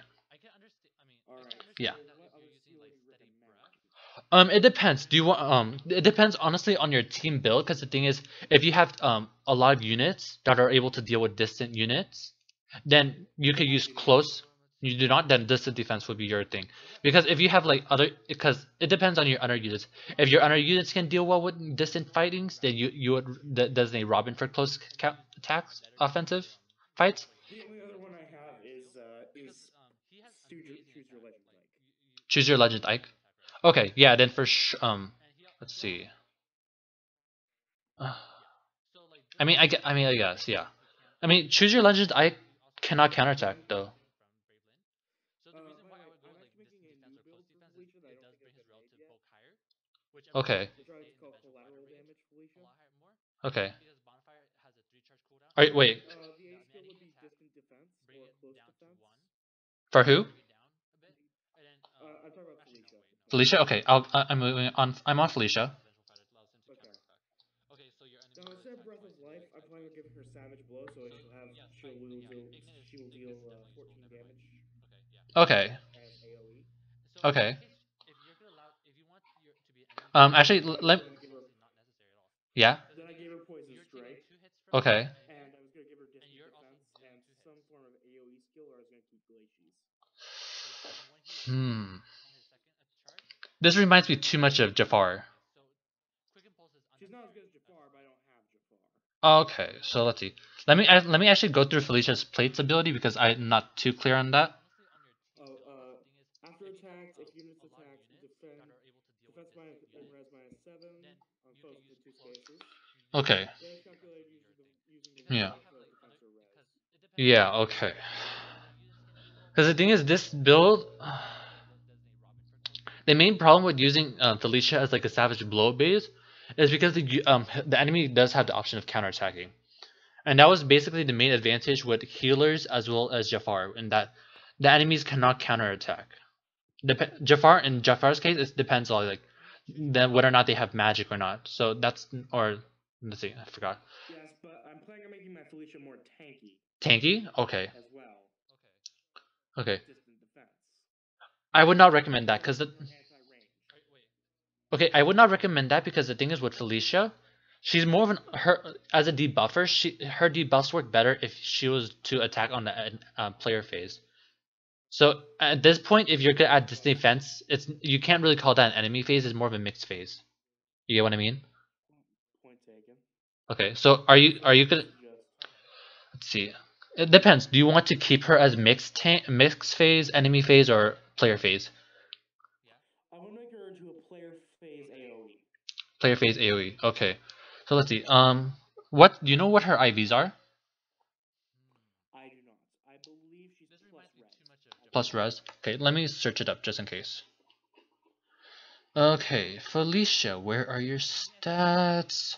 She's not level 40 though, so I'm not sure if you can get. Oh yeah, I guess. Point taken. But then I should still be able to estimate because she is level 35 plus 1, which is basically 36. It's just that that plus 1 means like she just has a lot to go above. Okay, so she has 33 HP. Does she have an HP buff or something? No, she doesn't. She's neutral HP. Felicia's plate should be, let's see, how much power is Felicia's plate? It is 14. 14? Alright. So if it's 14 might, then that means her base is 22 right now. 22. She's about neutral attack as well. She's neutral HP and attack so far. I believe she's... Okay, she's plus speed. For sure. Is that what you said before? I think it was plus speed minus defense. I could be wrong. I mean, her minus defense is 15. But her resistance is also... she's minus resistance, actually. Because you have plus 2 resistance right there. So it's actually 29 right now. And her neutral resistance is 35. Alright. So which is... Well, she still has 5 levels to go. Yeah, she's definitely doable. Okay, so if she... Okay, so let's see. I said she was plus speed, right? Okay, so the thing is, this can be a possibility, but you could actually equip something like Wind Sweep or Water Sweep. Okay. You get what I mean? Because with Wind Sweep or Water Sweep, she cannot double by any means. But with Wind Sweep or Water Sweep, she can make it so that the enemy cannot counterattack. And this is basically like a pseudo version of what... So this is basically a pseudo version of what Jafar or like any of the other healers can do with like Dazzling Staff. And that she will not be counterattacked. So this is a perfect way to be able to preserve Felicia. And then on your seal, you could put Distant Defense. Because that way, enemies cannot attack, but once they do attack, they're attacking on their phase. So that means she will have like higher defenses to deal with that. Wait a minute. still have another idea. All right. Let's hear it. I forgot what weapon we're finally getting into highlight. I mean, Plate, yeah. grant special cooldown charge +1. Oh, let me see that. I'm actually on the game press page just in case. Weapon. It says in the game right now. I just checked. Yeah. Oh yeah, the effect buff. Grant special. Okay. After combat, if unit attack inflicts defense res -7 on target and foes within 2 spaces. Damage calculated using tower of foe, lower of foe's defense, yes. And then grant special true down if foes use magic. All right. Then I think in this case you. For AOE might actually work. Yeah, I mean in this case, you might be better off using a water sweep. Let's see who has water sweep. Because the thing is, if you're getting special cooldown charge of dealing with magic units, and magic units they're limited to a distance of 2. Those are basically the tome units. Dragons don't count. Water sweep. So yeah, Soren. I mean, he recently came out, but if he's not that, I honestly don't like him. So, and there are way better green units. Like even. Huh? Oh yeah, oh my gosh, Veronica. Yes, I know. The first enemy that we can take as our own unit. They kind of like. Actually, I think that title might actually still win by Lejar, but that's just me. Huh? Can you repeat that? I can't hear that with my own voice in the stream. It would be stolen by Lejar. Wait, Lajar? Who? What? Lejarn. The Muspel general from the Oh, yeah. chapters. Yeah. What about her? I think that she might join our side. What makes you think that? I mean, I can understand Veronica because she won the Choose Your Legends on 2nd place, but because right now, If you read the dialogue in the story, it makes more sense. are you talking about the latest one? Yes, it's part of the latest one. Okay. I mean, I kind of read the latest one a bit, but I didn't really see any evidence for that yet. Oh, well, who knows? Like game like intelligence systems, like they like do all sorts of shit. But like, let's get back to your Felicia actually. So Felicia's plate, yeah, Felicia's plate gives her upgrade, weapon refiner upgrade, gives her the special cooldown charge of +1, which is really great. Which in this case, water sweep would make more sense because you would be more inclined to want to target a magic enemy. So basically, tomes and staffs. So if you use water sweep and you're faster than them, then you could like not only can you prevent a counterattack, but then you could also get the special cooldown charge as well. Then once you're the enemy targets, wait, did you say something? Guess what I just pulled while I was trying to pull for a Soren right now. Did you just pull Soren? No, I pulled 5-star Barst. The fuck? I am sad. Was that a pity breaker? Yes. Wait, what was your rate at? In the 4 and 5-star banner. Yeah, like what was your percent at that point? My percent was only 4, but still. I mean, I mean, it's not bad. Like I've gone into like the 4.7s, the 5s before, like during the Valentine's. Yeah. Also, we should add each other on the game. On the game, yeah, sure. Like, did you send me a request? What's your friend ID? Friend ID should be down there actually, like in the stream. Is it covered up? Yeah, friend code is down there. Like on my stream, it should be. Are you not on the stream right now? Sorry to say. Yeah, so it's like in the lower left area. You could definitely add me there. Well, I can't see it because I'm currently in the game and I only have a tablet on me. Okay, so you want me to just say it out for you? Yeah. All right, 652 Okay. 848 Okay. 1650. Enough digits for a phone number. All right, and you should see me. You said 52480. 5. Cutting out throughout the entirety of that. I'm sorry. Okay, it's 652 Okay. 848 Okay. 1650. What was the last four numbers? 1650. You're cutting out. I'm sorry. I'll just send you mine. Alright.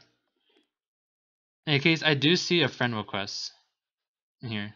It's Is it? not from me. Yeah, I know. And I think I should probably interject to like give this person the review right now. Alright, so let's see. Yeah. So this unit is Lucas. Oh my gosh, I really want to build a Lucas in the future because oh my gosh, like let me show. I have like 7 or 8 Lucases like on standby as 4 stars. So, like in the future, if I do ever choose to do so, I could like make like a meme out of him. Oh my gosh, like let's see, I have like 8 of him, so I can make a +7 Lucas late in the future. But anyway, let's move on back. You have a +1 Lucas, Jeff. Let's see, Brave Lance. Makes sense because he has a horridly low defense, and also gives him a chance to like trigger his special more quickly because he gets to attack twice. Huh? Are you talking about Lucas? Because I'm reviewing a Lucas right now. So anyway, yeah, Lucas has abhorred speed, so it makes sense that you'd give him a Brave Lance. You give him swap. Let's see. Would swap be a good thing? I have no idea. In this case, because the thing is he is a melee unit, so he does have a 2 movement range, so I wouldn't give him swap. I maybe like reposition or like pivot to improve his own speed. Maybe if you have like, maybe if you're like, okay, he has like low HP and I have a unit right behind me, I can push that forward. Now it makes sense. Otherwise, pivot would be the thing, or reposition. Because reposition, there's nothing you can do about that. It's really great. Gale Force. This is a very not. I won't say it's too great because the thing is, Brave Lance I can definitely agree with. Swap, I'm like iffy about this, but then the fact that you have Gale Force kind of like throws me off a bit because the thing is, I could understand if the enemy attacks you twice and you attack twice, and then I can understand that you might try to use Heavy Blade 3 to be able to boost your attack enough to be able to like get 4 points out of that and be able to trigger your Gale Force again. But the problem here is Lucas does not have very high attack. At attack power of 47. And even with when you bring Death Blow up to 53, a lot of units these days are extremely powerful with like their attack. So I can see this working half the time. Like mind you, this can definitely work like half the time. I can guarantee that. Let's see. If you want to, just add my friend code to as a picture. All right, I can add that later. But anyway, I'd say this Lucas build is like 50-50 in most cases. Lunch, I can definitely see this being as a pseudo swap. That way, if Lucas doesn't finish it off, your enemies right behind you can definitely finish the job. So that can be a great thing for you. And then threats and defense, I do threats and attack. Threats and attack would be better because if you want this set to work, you need to be like increasing your attack or decreasing your enemy's attack by as much as possible. And it makes more sense if you decrease your enemy's attack so you can like definitely have higher attack power raw at 53 than your enemy. So let's see, do you have threats and attack? No, you don't. Okay, so my main recommendation here is use threats and attack instead of threats and defense. You don't need QR because you have Brave Lance, and I can see you want this to be a player phase oriented Lucas rather than like enemy phase. So overall, this can definitely work. Just change out threats and attack. That way you can like have a much higher chance of having a higher attack. Unless you have a unit on your team that has something along the lines of attack smoke or steel attack, then like I guess in this case threats and defense is alright. But overall, as an individual, Lucas should be using threats and attack. So that's my review on Lucas. Hopefully that was helpful. All set because you're in that area. It makes sense though. That's a really cool build. All right. So you said you sent your yeah. All right. I'll add that in bit right now. Let's go here. Yeah, it's in our Discord chat. Yeah, I could. Yeah, I saw that. All right. Let's go into search. 99519348816. Shit, maybe it's because I didn't press the search part. 99519348816. Shit, didn't type it out this time. Unless it did. Okay, it did. If you're using you haven't used Yeah. There. I'm totally fine. All right. Well, anyway, I think it would be better for me to continue your continue giving. Yeah, I'll continue. Do you have any more comments that you want to make on your units before I make any more comments? Well, I am currently have nothing really much to say. Okay. This win is really just bad. Until I get there, until I finish reviewing the Grima and Felicia, I'll get to let's save all this disappointment or excitement for that later. But anyway, let's continue. Yeah, let's continue with Felicia. Felicia's play you can definitely upgrade to give her the effect, her extra effect, which is the cooldown. In this case, I would give her instead of the poison strike, I would give her the shit. Wait, no, that was yeah, water sweep, because she has really high speed. For a slot, I give her either darting blow or distant defense 3. Depends on whether you want her to be player oriented or just mix. In this case, There's a player phase nuking character. mm, Is what I'm after. player phase nuke, AOE nuking. Okay. If it's gonna be okay, if you want it to be player phase, let's see. And then I'm not sure if I want to give you water sweep because if I give you water sweep, you can only attack once. Then in this case, I would give you desperation, swift sparrow 2, or either that or death blow 3, or darting blow 3. More or less probably going to be death blow 3 because she already has really high speed. She will be at 40 speed when you're done upgrading her. Oh. Yeah, it should be. Let me check once again just to make sure. Felicia. Yeah, she should be around 40ish, 30 to 40, which is pretty. Yeah, she's 40. She's 40 speed because she's plus speed when you're done upgrading her. Alright. Yeah.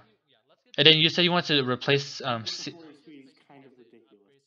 yeah, that's really great, especially since she was an initial a launch unit as well. So that's pretty great. So I would definitely give her desperation. You could in this case use Swift Sparrow 2 or Death Blow 3. Death Blow 3 being the budget set. That would and then you could have like 2 savage blows, or you could have like a debuff such as like attack smoke or speed smoke. Either or. I was actually thinking attack smoke. Mm-hmm. Personally. Because okay, so wait, so here's the thing. What do you want? Savage blow or smokes? Smokes? Okay, so Do I want to build budget or do I want to actually build a good unit? I mean, it depends on how much you like Felicia as a character and how much you want to use her. I personally don't build a Felicia, but then at the same, huh?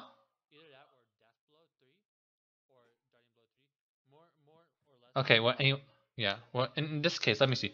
Does Felicia have any damage that she could deal with her weapon? Like any? Deals a lot of damage because she goes for the lower defense and res. Yeah. Only mixed units can really take no damage from her. Okay. And does she? Yeah. And does she deal collateral damage with her weapon? I need to check that. No, she does not. No, she does not. Okay, there. So I think in this case, the smokes would definitely be better, because some people, when they think about savage blows and whatnot, there's the risk of the enemy having escape route or wings of mercy, and that's honestly like the most annoying thing I could ever think of dealing with in arenas and whatnot. So it depends. If you have the units you could fodder, you could use smokes. But it depends on whether or not you have the units. And I personally don't like foddering our 5-star units, just for the sake of improving other units, because I just like because it's really hard to come by 5-star units, so I prefer to just keep them.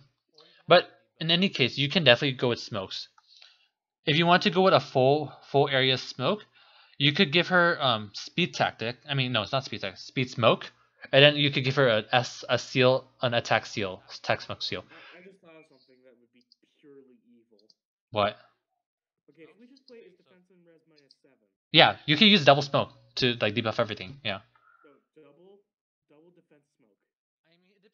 I'm pretty sure they don't stack. We can find out. I'm pretty sure they don't stack. Real quick and see if it stacks. Cause I think I've googled this in before and they don't stack. Cause they're not like spur stacks. They're more like kind of like hone and fortifies. Like those kind of like set stats don't stack. So yeah, I would in this case. In this case, you could either go with Savage Blow, 14 damage with defense and speed debuff, or you could deal a full stat debuff, where like minus attack, speed, defense, and res to everything, like everything. So that's her option. Hmm. Do not steal skill. I forget what it's called.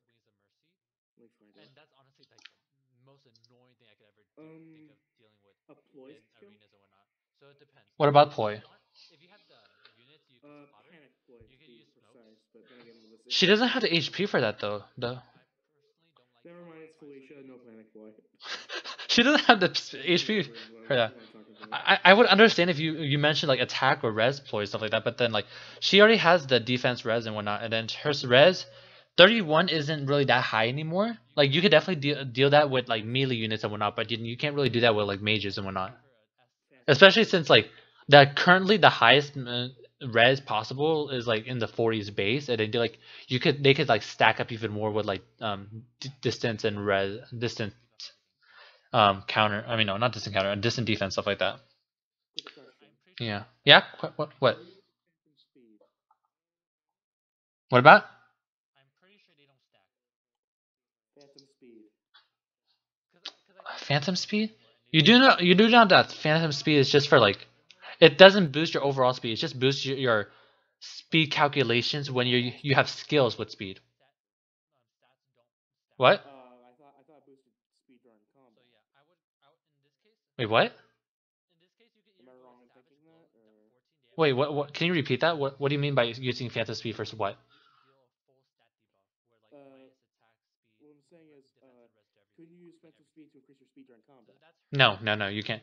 You can only do that with like things such as like flashing blade, where they calculate using speed. In this case, it doesn't boost your overall speed. That's too broken. No, that's way too broken. Because I was just wondering because Yeah, that's right. that would work that way, and I didn't know. No, in this case, you have no skills that use speed calculation, so you don't. Phantom speed wouldn't make sense. In this case, based on what you want, the optimal would be, depending on what your team composition is, the optimal would be a savage blow set actually, because I think what you would want to do is debuff your enemies as much as possible, as well as deal as much damage, and then finish the rest of them off with your other units. Because the thing is, huh? Like Grima?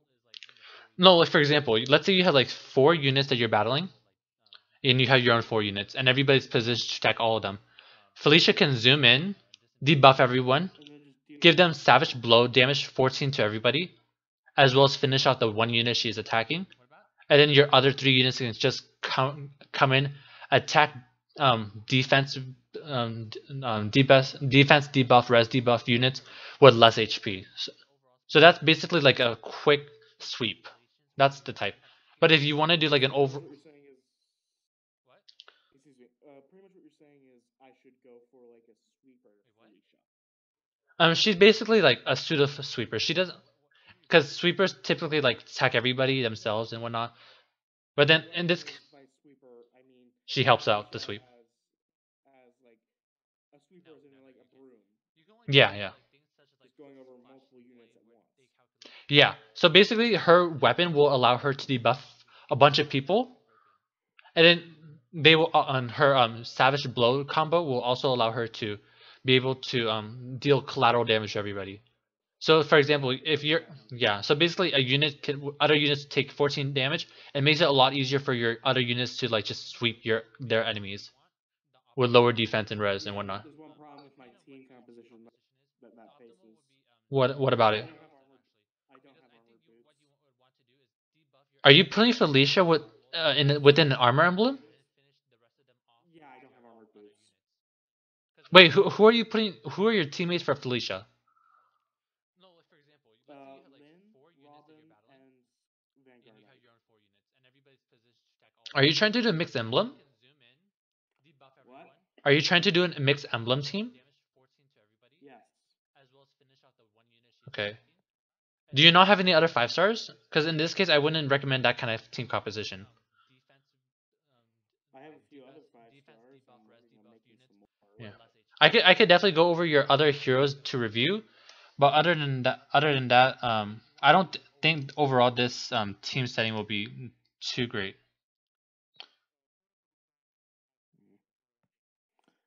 It's worth a shot. I don't know. I don't really play meta. The only Uh-huh. reason why I'm currently just doing it like You're playing just casually? because yeah, the only reason I'm wondering is because I'm thinking of dipping my toes into it, but I'm not too sure if I should. Giving what to who? What I'm saying is I don't know anything about the meta, and I'm just trying to dip my toes into it. But Okay, okay, yeah. I mean, in this case, I wouldn't say it's because of the meta, but then because in this case, if you're gonna pair her with 2 armor units as well as just like a regular Vanguard hike, then I would go with the smokes. But the problem is, based on what you're saying, I don't think that you have too many units that you can fodder off or sacrifice too easily. Because you're using because you're using 2 armor units despite the disadvantage in team composition. that is 100% correct. Yeah. I was thinking of replacing one of my armored units with like a cavalry once armored boots makes it back into the steel forge.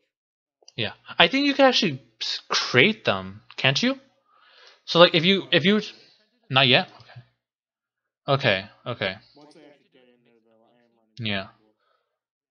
Yeah. In this case, this would probably be quite difficult for you because for mixed emblem teams, armor units do not do very well in this kind of setting. Yeah, I know. Okay. But I like armored units. They're my favorite type of Yeah. In terms of armored unit, for armored units, typically how I would go is either I would just go with a full armor emblem, or I would have 1 armor unit with armor boots, or 2 armor units or 2 or more armor units with one of them having armor march. Yeah, that's what I do. Yeah, in this actually no. In this case, Lynn actually has armor march, so that's not a problem. That's not a problem. So you could definitely go with the Savage Blow set then, because Felicia can zoom in, like sweep them. And after that, you can have your two other armor units as well as Vanguard just come in and then attack as well. Because the thing is, Lynn does have armor march. As long as you don't take that off, they can definitely move 2 spaces. I know, but my thing was that might not work if the enemy is too split up. What? Oh, what do you mean? The idea you're thinking about, it would only work if the enemy was held together. So what am I thinking?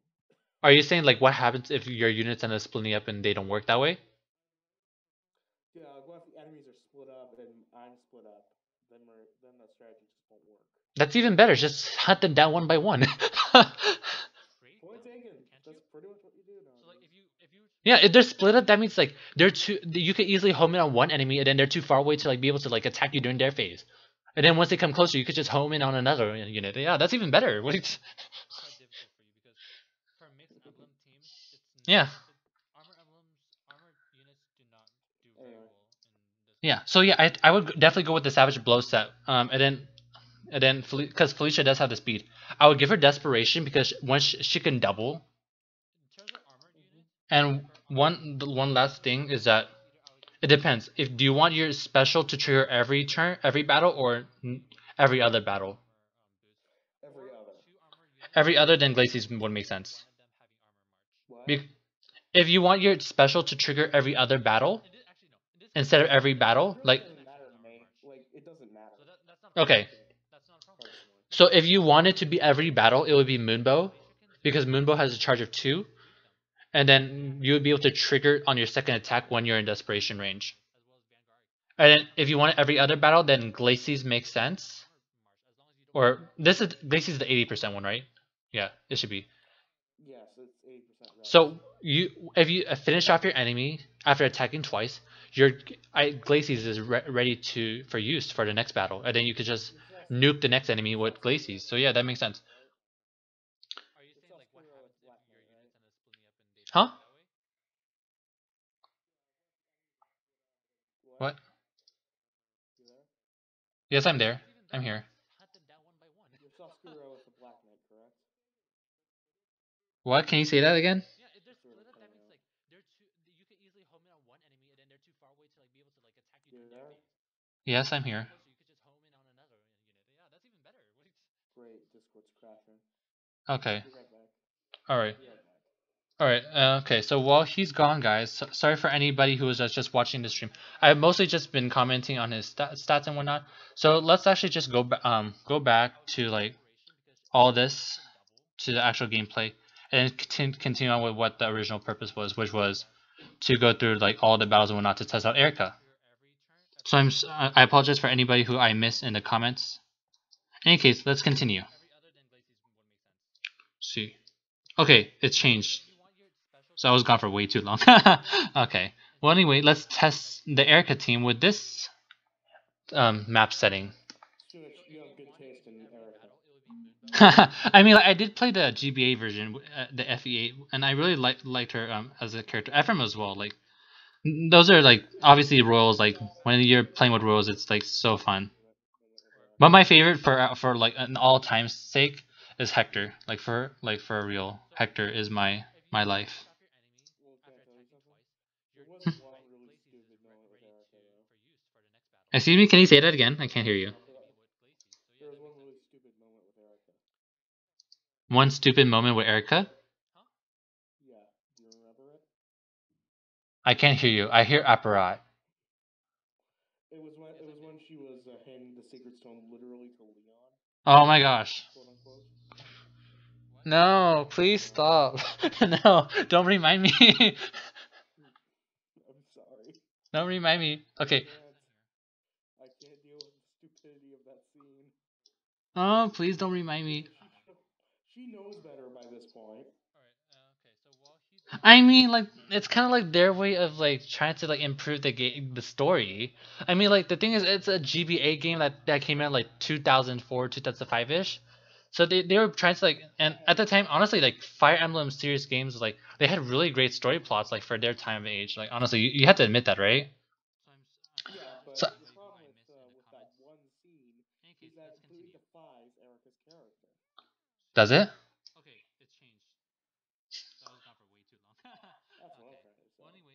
That's what I'm trying to say. Because Eirika was that like slightly gullible and not, and yeah, I mean, like yeah, she does have that innocent point.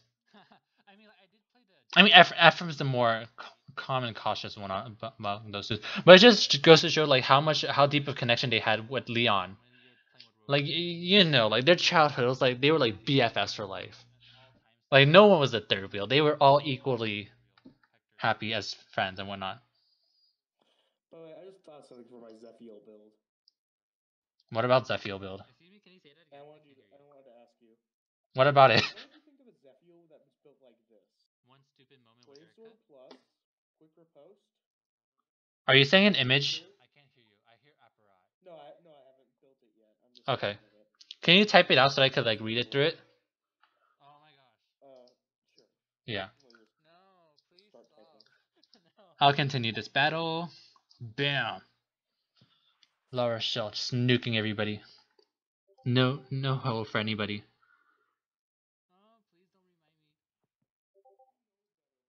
Oh my gosh. Okay, let me read through the comments why that I missed so badly. Alright. So most of the comments came from typo. Everyone doing arena, yeah. Dumb builds. I mean, enemies they weren't too dumb. Like you see some interesting builds sometimes, and it's other times like what the fuck. Close counter Sonic. I mean, I understand. Sonic is like. I honestly don't like her as a unit because like even though they released her with like weapon refiner and everything, she's still you have to put her on the mixed emblem team, which is and Sonic as a character with overall stats and whatnot, she's not that great. And in terms of Micaiah though, Micaiah, doesn't Micaiah? I mean, I know Micaiah slow, but doesn't she have some pretty nice bulk? I'm pretty sure, unless she's one of those like mages with like low defense, and then it would make sense. Let me see. Let me see Micaiah. Okay, I would understand what you're saying if like she has low defense, but then if she has like reasonable defense, then I can kind of understand why they would use close defense, since she would have like low speed and whatnot, and she could probably create her trigger her special during her like counterattack. Let's see. Okay, yeah, I definitely agree. She has a base 18 stat, base 18 defense like at max 40. Okay, yeah, I definitely understand. That's shit. They wasted, they wasted a. Oh my gosh. Oh my gosh, I feel okay. Okay, I understand you, man. Oh my gosh, I understand you. Wait, let's just let the enemy attack. Alright, what else? Yeah, I mean, like 5k, it's like, do you want to hit it or do you not? Like, honestly, 5k is just to make it into like rank tier 20. Like, as long as you make it to tier 20, it's totally fine. I usually just like go in and out between 19 and 20 because I don't have the merges to just stay in tier 20. And you need shit ton of points to stay into tier 20. Like, I'm okay with just like claiming my rewards and whatnot in tier 20. I like don't give a shit during the actual week. Excuse me? Yeah. Okay, I finished the build and I All right. yesterday. All right. Okay. So let me see. This is meant to be a player phase based Zephyl. Player face based Zephyl. All right. Let me set this into auto battle, and then let me go also go into his page, because he does have a weapon refinery. Are you planning to do weapon refinery for him? No, I am not. You are not. Slaying Edge Plus. Oh, you okay? Attack buff. So. Okay. And is there a reason why you decide to choose Slaying Edge, or is it just because you don't have enough Divine Dew and you don't want to waste on that? Actually, there is a reason why I chose Slaying. Quickened cooldown. A cooldown? Okay. Pretty much, he'd be getting reprisal every turn. Oh yeah, I also forgot something. Wait, reprisal?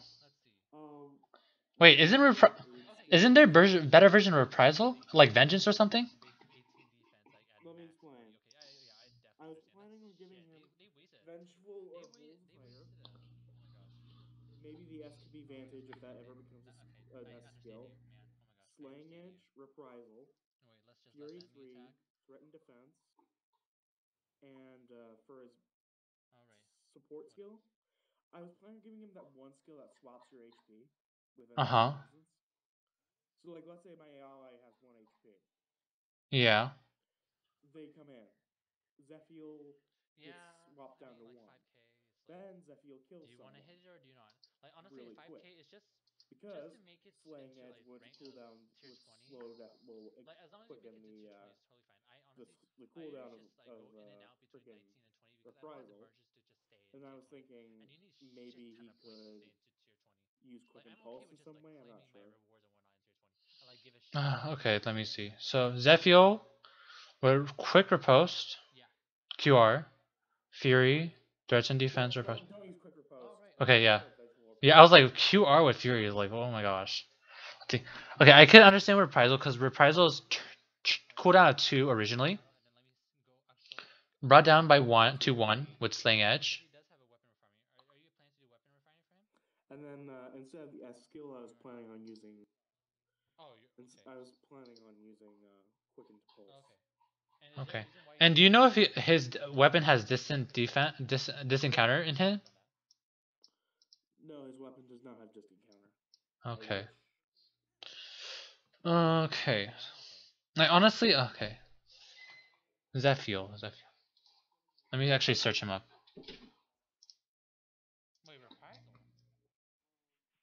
Zephyl.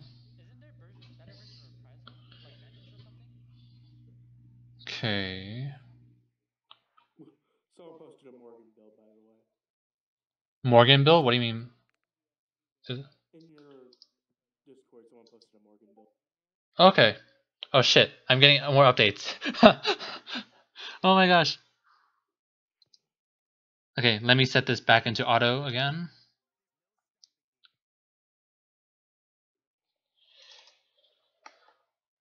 Okay, let me set this to auto battle for now in the background.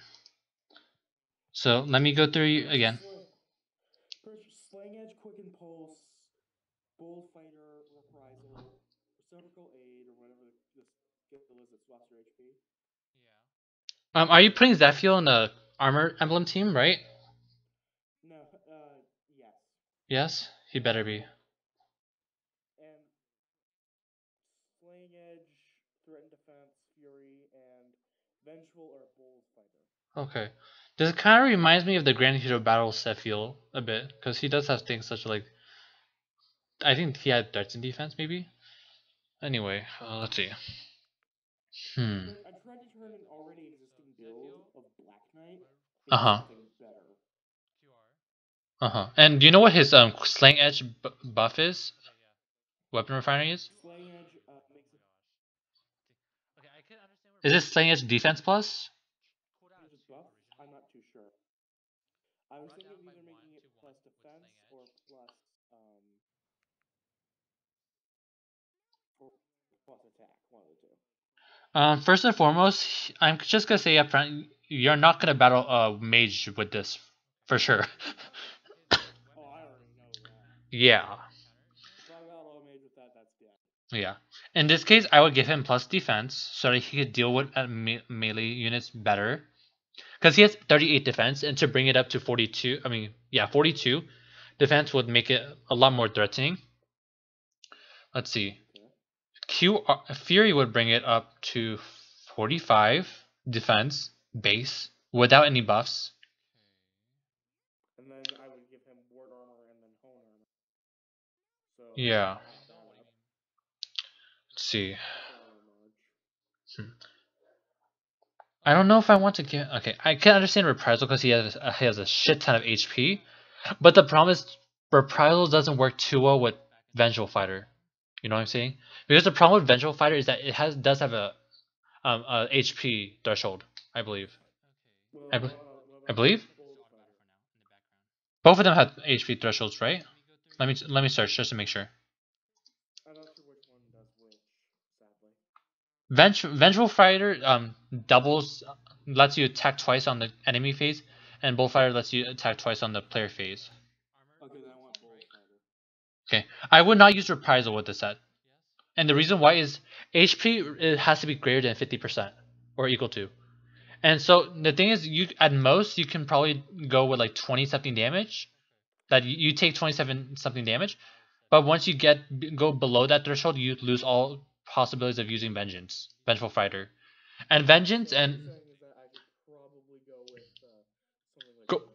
go with something like no, not Boonmo, Bonfire, because he has amazing defense. So the best way to take advantage of his defense is put it into a special that is based on defense. So Bonfire or Ignis, where like it's based on like damage from defense, would be like, okay, you're dealing additional 20 to 30 damage because of his defense, and you're using Bonfire. So do not scratch Reprisal out entirely. Reprisal requires you to have a like lower HP, and the best way to utilize that is if you have like 1 HP left. So like 30% of 55 is, I mean, it's great, but it's inconsistent, and it's really risky. Having an armored unit with terrible movement, it would be an easy target for anybody to just zoom in and just finish him off. So I would not go with giving with that. And on top of that, a Vengeful Fighter comes from Grima, Robin, and Winter Tharja, and those two units are a lot better than Zephiel. So I would not fodder those off for Zephiel. I would just use them because they're overall better. Yeah, I can understand that. Yeah. Especially since Darja also has close counters, so she could deal with enemies from both close and far off distances. Whereas Zephiel cannot deal with mages at all. Like he would die against a mage. So you I suggest you do not try to go with Vengeful Fighter because honestly, based on what I know, based on like what you said so far, you do not have too many. You are not a whale that pulls all over the place that has a bunch of like Vengeful Fighters like just in stock. I assume. Yeah, so I would just use the units that have Vengeful Fighter because those are like really OP units. Robin, like Grima, Robin, and Winter Tharja, they are like really great units overall. So, and Tharja is a much better red armor unit than Zephiel. It's not Robin. It's not the Grima Robin. It's actually Horror who gives that. Oh, okay, never mind. Scratch that. Sorry about that. Don't worry about it. All right. So yeah, overall, those yeah, Harden's even better actually because like his brazen defense and res just makes him even more bulky. So it's kind of like it makes it a lot harder to kill, and he's still able to like double. Just in case those skills ever become cheap, it's a decent idea. I mean, yes, but then like for example, like QR like just recently like Life and Death for example, Soph. It took them over a year before almost a year before they decided to like demote that to 4 stars. And even like just with that one thing, it's like everybody was shocked. Like they were willing to demote Life and Death to 4 stars. Like for them to, so it was already really amazing for that to happen.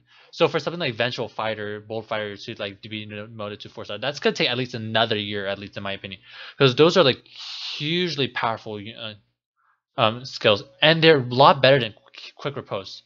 And Quick Riposte hasn't even been demoted to 4 stars yet. It's still 5 stars exclusives or seal. So I wouldn't expect that to happen anytime soon, man. Yeah.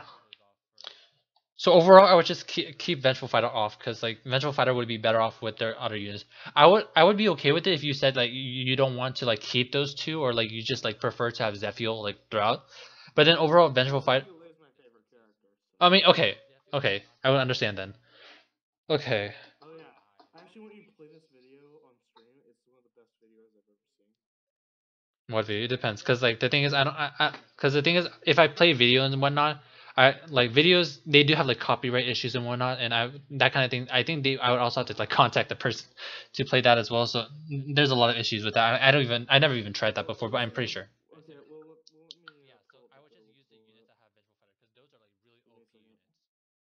So it's Black Knight slash Zelgius. Uh huh. It could be interchanged between those two characters. Zelgius is preferred. So it's a Black Knight with a Brave Sword plus Rally Defense Res, Black Luna, Sturdy Blow 2, Bold Fighter 3, Drive Defense 2, and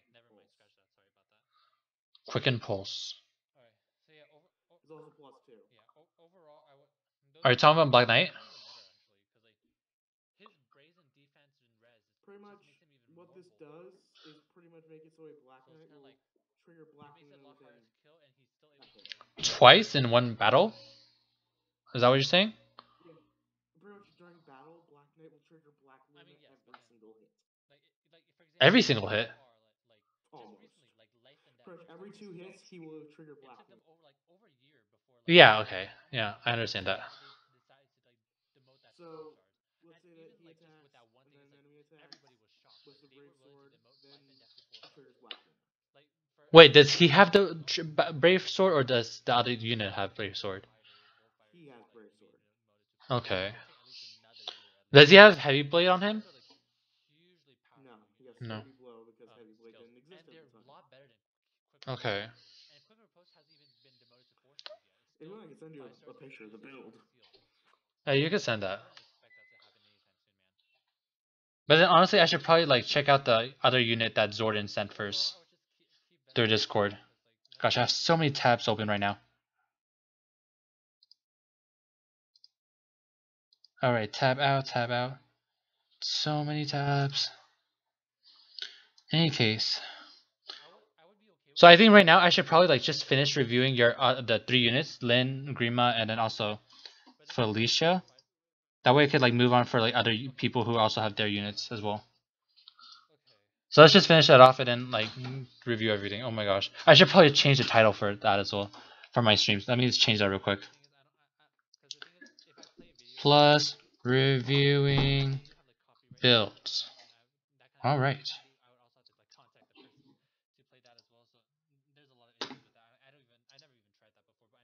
And then changing here. Plus, okay. Okay, so stream change titles have been changed. So let me just continue to review. Alright, so we're done with the Felicia's build, I assume. Like a Cisco, you could do whatever. And okay, let's go to Grima now. Okay, so do you know what your build? Yeah, that's right. Do you know what your IVs are for your Grima build? What was my build for Grima? Yeah, Robin Grima. You know what? No, like, do you know what his IVs are? IVs. Oh shit. I mean, it's not gonna destroy him, but It's sad. I know. I mean, I haven't managed to attack LA Hector. That's sad too. So it's like I feel ya. I feel ya. He's still alright though. He's minus it's sad. Yeah. You already fought a steady breath onto him. Okay. Yes, So because I wanted steady breath. yeah. So may brave Ike rest in peace. Oh my gosh. Okay, and then did you fodder off Harden? No. Wait. Does Vengeful Fire? Vengeful. Okay, so he does, right? Yeah. I was talking like you're like okay, Harden has it. I was like what? Okay, so yeah, he already has Vengeful Fighter. Yeah. So that's a given. So I'm not gonna cry over that. Also, here, take a look at this Black Knight build real quick. Okay, sure. You sent it through Discord, right? Yeah. Okay. Let me actually just save that onto here and then put that up. It's literally just a meta screwing build. Is it meta brilliant? Okay, let me see. I'm actually gonna put that on the thing just so that everybody can see, just in case. So I may judge. Literally what most people consider to be the best Black Knight build ever built. Okay. Shh. Shit, it's somewhat blurry. Now replace Sturdy Blow with freaking what's it called? Heavy Blade, and you got a perfect Black Knight. Okay, Brave Sword plus. Okay, so he gets attacked 4 times. Sturdy Blow, yeah. Replace Actually, replace Quick Impulse with Heavy Blade, not Sturdy Blow. Because it. No, actually no. Replace Sturdy Blow 2 with Death Blow 3. Replace Quick Impulse with Heavy Blade because right now he's at 43 attack, so he needs as much attack as possible. Yeah, the whole point is build trigger Black Luna as quick as possible. Yeah, I understand. Yeah. Okay. So I just replaced Sturdy Blow with Heavy Blade. That's just me. Yeah. Okay. Don't know about you. And if you want to take a look at it. Wait, I thought Quick Impulse only. Actually, let me check the effects. Bro, this build is meant for level 20 arena, where people come up with shit that's so powerful that you literally need a unit to kill. I thought Quick Impulse was only bring. Okay. Wait, no. This thing will kill anything once. It's a guaranteed kill. Let's see. You do know that the effect of Quick Impulse is different from Slaying Edge, right? Quick Impulse is different, yes. So you only bring the charge down by 1, like only once. It's as if you attacked once and that's it. It's not like it brings your overall cooldown charge by 1. Correct. Right. So his cooldown is typically 3, I believe, right? Black Knight. I believe Black Luna has a cooldown charge of 3. That's correct. Okay, so let's see. So he. Kill something once. Okay, like it makes sense in arena then. So if he brings it down, yeah. So he brings himself down to charge ready. When he has Black Luna, once he starts off, and enemy attacks, and then he. How many times does Black Luna activate? You say? Yes, its original charge is 3. But how many times does it activate in one battle? Are you saying? He'll survive 1 battle and then he will kill the enemy immediately. Does the enemy counterattack? Will kill 1 unit immediately. Wait, does the enemy counterattack? That's my question here. The enemy does counterattack, correct? So Quick Impulse is actually useless. Because let's look at this. Black Luna has a charger 3. You attack twice with Brave Sword. Your enemy attacks once. So that actually. So now it's charged. Before with Quick Impulse, you are already charged after your first set of Brave Sword attacks, and then your enemy attacks. So that's a waste of cooldown charge right there. You see what I mean? This thing is meant meant to just kill something in arena. No, no, because what I'm saying is that quick impulse does nothing here. Because the thing is, you have a charger 2 when you first initiate battle. You attack twice, and then the enemy counterattacks. The only way quick impulse would make sense is if you're able to have your A slot be heavy blade, and you're still able to have higher attack for you to be able to activate heavy blade's ability. That's the only way I can see this build make sense. Otherwise, quick impulse makes no sense here. I understand that. I'm not saying that's a good idea. All I'm saying though is that it's a very good build for arena. Yes, that makes sense. Wait, no. He actually made a slaying edge version of this build, and that's what I based my build on. Okay, yeah, slaying edge makes. Let's see. Well, in fact, he also made a Woe Dao build. I mean, it depends. I need to like see this closer, but then I think I should be also reviewing like more units rather than just this one unit that's not yours, right? What? Is this Black Knight you like your Black Knight that you're building or something? No, this is not mine. Yeah. This is someone else's. Because I think I should probably prioritize my own viewers, like what they want to have me review at this point. So like overall, it does make sense for arena, but then yeah, that would be my main criticism here. I should probably just move on and then like review everybody. Oh my gosh, I'm clogged up right now. Sorry. Yeah, that's okay. That's okay. So let me. Chris, was this back in the day where 6 cooldown was possible? Yeah, that's back in the day, but then like with the current meta, I'm not sure that would be too big of a deal. Okay, so let's move on to like finishing your review, my review for your Fallen Robin. Expiration makes sense. Shove, I'd rather put this on a let's see, shove. No, not really.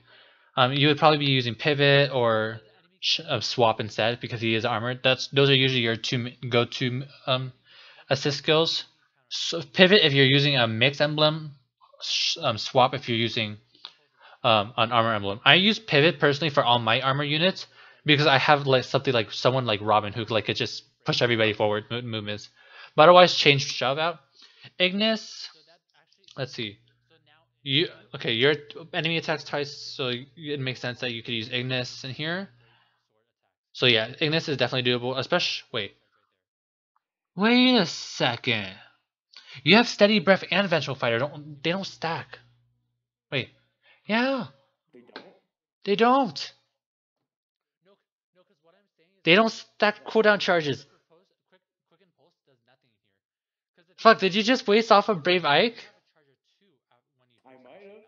Oh my god, you did. You wasted a Brave Ike. Because Vengeful Fighter gives you the extra charge already. And similar skills don't stack. Oh my gosh. Okay, moving on. I'm just gonna like give you some time to like take that in. Okay, Vengeful Fighter, like cool. Then C slot would obviously be if you're using armor emblem, just keep use an armor style like buff, warding, go like fortify or hone. Most people go with ward, and then HP. I'm going to assume that you want to boost your HP as much as possible. So another option that you could do in C slot in case you do end up building him to like 60 HP is you could use Panic Ploy. So that's another option. All right, that's my review for your Fallen Robin. I seriously wasted a fucking Brave. I know you did.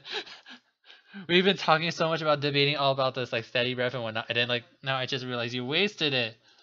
Oh my gosh, I feel so bad, man. It hurts. It hurts me too. Okay, and finally let's review your Lin. All right. It's just a basic kit. Yeah, it's the base kit. Yeah. So blue GIF. Let's see. Some people go with Blar, but then since she's armored unit, Blar blade might not be too big, especially since most people use warding. They don't use like armor buffs such as like hones and fortifies. So Blar blade might not be a big thing for you. Blue GIF, if I remember correctly, lets you nullify enemy buffs. I think. Honestly, you could probably like switch. You can probably switch blue gift out for something. I just don't know what exactly because I don't use too much. But you could definitely keep blue gift, especially if you battle another emblem set. Like if you're battling like another emblem team, blue gift can come in handy, so you can keep that. Ardent sacrifice. Did you put that there or was that given? That was already there. I'd switch that out. Ardent sacrifice would not be too great on her because the thing is, you have guard 3. Is that what? Did you put that there? No, that was also in the base kit. Fuck. Base kit. Okay, yeah. Guard 3 and Ardent Sacrifice don't make sense together. I'd rather just sack off the Ardent Sacrifice and give her like a position moving ability assist skill, such as pivot or swap. And attack speed. Can I take a picture of my account and just show you what I have? I mean, sure, yeah, you can. Yeah, I'll continue reviewing your Lin. So, let's see. Attack speed bond 2. It's alright because the thing, it can work since she is distant attacking unit, so it's possible for her to like be able to easily move around and whatnot. Melee unit can be in front, she can meet it back, and she can have this attack speed on 2. Also, she is armor unit, so and she has armor march, so it's important that she does have people around her. Guard 3 makes sense because that way the enemy doesn't get cooldown charge, and it could be really difficult if she ends up like getting nuked with that. Armor march, you could keep that, and then speed. Is this what's your IVs on Lin? I don't know. Okay, then I'll check. I don't pay attention to those. I know that's wrong of me, but I mean, I know that's kind of wrong of you.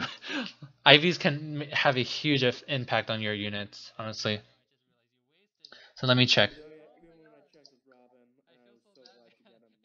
Okay, neutral HP 42, so 30. Neutral attack, I believe. Speed 30. I think this is minus speed. Okay, this is minus speed. Neutral defense and plus res. So minus speed plus res. Honestly, that's not good. That's not good stats overall. Because that takes away her potential as a player phase or mixed phase. Okay. Okay, she's still usable for sure. You still usable. She's still usable, but you can't really go with a speed set for her. Okay. All right. Well, anyway, I think overall, you could probably just fill in with an assist skill. I mean, no, you could replace your assist skill, and all the other stuff is alright. You could try to make up for her speed. That's for sure. She could get like +4, +5 speed from attack speed bond 2, and then she could get like maybe +3 speed with that and initiate seal speed 1, or then which you would probably bring up to 3. And for your special, you could probably fill in with something along the lines of, let's see. I'm going to. Okay. All right. In any case, I think it's up to you what special you want. I'm not really sure how like you fight with LA Lin. So you mean the LA Lin?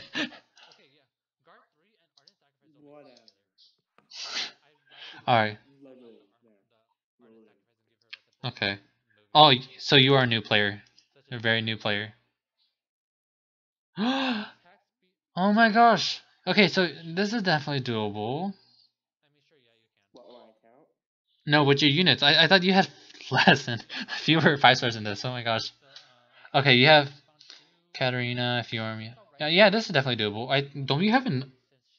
Don't you have enough for an armor emblem? Yeah, you do. yeah, I know. I'm working on it. Yeah, so okay, you have Emilia, who also has armor march. And then you could just build up your Zephyl. Alright, okay, that's doable. Again, I'm working on it. Yeah, and what do you want me to critique on them? On your set of units? Yeah, sure. I mean, like, what do you need to say about it? Like, what would be good team matchups? yeah. All right. Okay. So armor emblem default would have to be your 4 armor units. Can't say anything else about that. But at least you do have a good mix of colors, so that's great for your armor emblem. Let's see. You could probably replace. By the way, with every single ult I've had, I've pulled a 5-star parry. I don't like parry. I don't use parry. Like over. Either, but hey, at least it's good slaying lance. Yeah. Yeah, you can. And let's see. Your best units have to be Jenny and Azura, and also in terms of like what melee units you can use, like Jenny, she can be one of those like she can have Raffle Staff and Dazzling Staff, so you could build her that way, and then also deal. Wait, she's better. Wait, you have Jenny. She's better than Felicia in terms of like spread damage. But you could use both as spread damage. Honestly, you can. That would be really scary though. What, like Jenny? Yeah, like you could put Savage Blows on everybody. That'd be so scary. And then she has Raffle Staff too, so she does regular damage, and she does magic damage too. So yeah. Let's see. Overall though, I have been told that Jenny is the best healer in the game. yeah, she. I mean, she's not the best, but then she's really great. Like definitely one of the best. Overall, let's see. Is your Vanguard art the free Vanguard art? Yes, it is. Yeah. Okay. Let's see. I think overall, a good team mix would be I'm not. I'm just say overall, but so like Vanguard eye, Azura. Let's see. Jenny, and then either Takumi or Katarina. As more, this is more like a way to like This is a team where you don't have to deal with like armor emblems and whatnot. And then overall, you can also have an armor emblem exclusive. So yeah, I think that overall that would be a good set. If you want to like use like water blessing and whatnot, you could like easily replace a zero with Fjorm. And I think that's the overall set. And if you want, yeah. I've been trying to make teams that buff each other through their blessings and their ally support. Yeah. Okay. Okay. I'm mainly just doing teams for grinding right now to get ores because I want to actually, be able to play. All right. Yeah. Oh yeah. That's true. I haven't even started on that. Okay. But anyway, I think overall you should probably like try to increase the number of units you have because this is kind of like pretty limited for now. For now, anyway. I agree, but it's decent. Yeah, it's decent. It's definitely decent. You do just have some pretty good units as well as like some free to play units. So yeah. Yeah, that Takumi, that map was bullshit. I know, right? Dealing with 2 Takumis and whatnot. It was a pain in the ass. But hey, at least it's not as bad as Legion's map. Legion was okay, I think. Do you remember Legion's map? It's been a while. I don't use Legion either, so I have a vague memory on that. Well, pretty much Legion's map was pretty much a whole map filled with 16 legions. 6 regions. That were pretty much all copy pasted. Oh, And they spawned infinitely as reinforcements. okay. It was stupid. But Takumi's map, in my opinion, is even worse. Okay. So I think for now I'm gonna take a break on like I think I'm done with reviewing your units, so I'm gonna move on to Zordon 5. Oh my gosh, I had that delay for way too long. Is that okay? Yeah, I don't mind. Alright. Alright, Zordon, you're up. Sorry for the extremely long wait. But I'm going to review in like a few seconds when I upload a picture of your Morgan. Alright.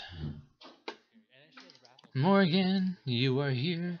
Oh my gosh, I honestly really wanted Morgan. Like, out of the new banner for like the 2 Morgans and the new Crom, I really like Morgan and Crom. But then Morgan, I could see a great future for Morgan, honestly. So let me see what I can say about her. Okay, Morgan. Do you know, if you're still here, do you know what you can say in terms of your IVs? Or I'll just check that right now. Huh? No, I'm actually reviewing the female Morgan that someone sent me. Alright. So let's see. Female Morgan, base of 150. Okay, so they didn't break her too badly. As in, she's not too much of a meta breaker, but that's alright. So your Ivy's... Oh gosh. Are you plus HP? Is this more female Morgan plus HP? I feel bad. That's not a good...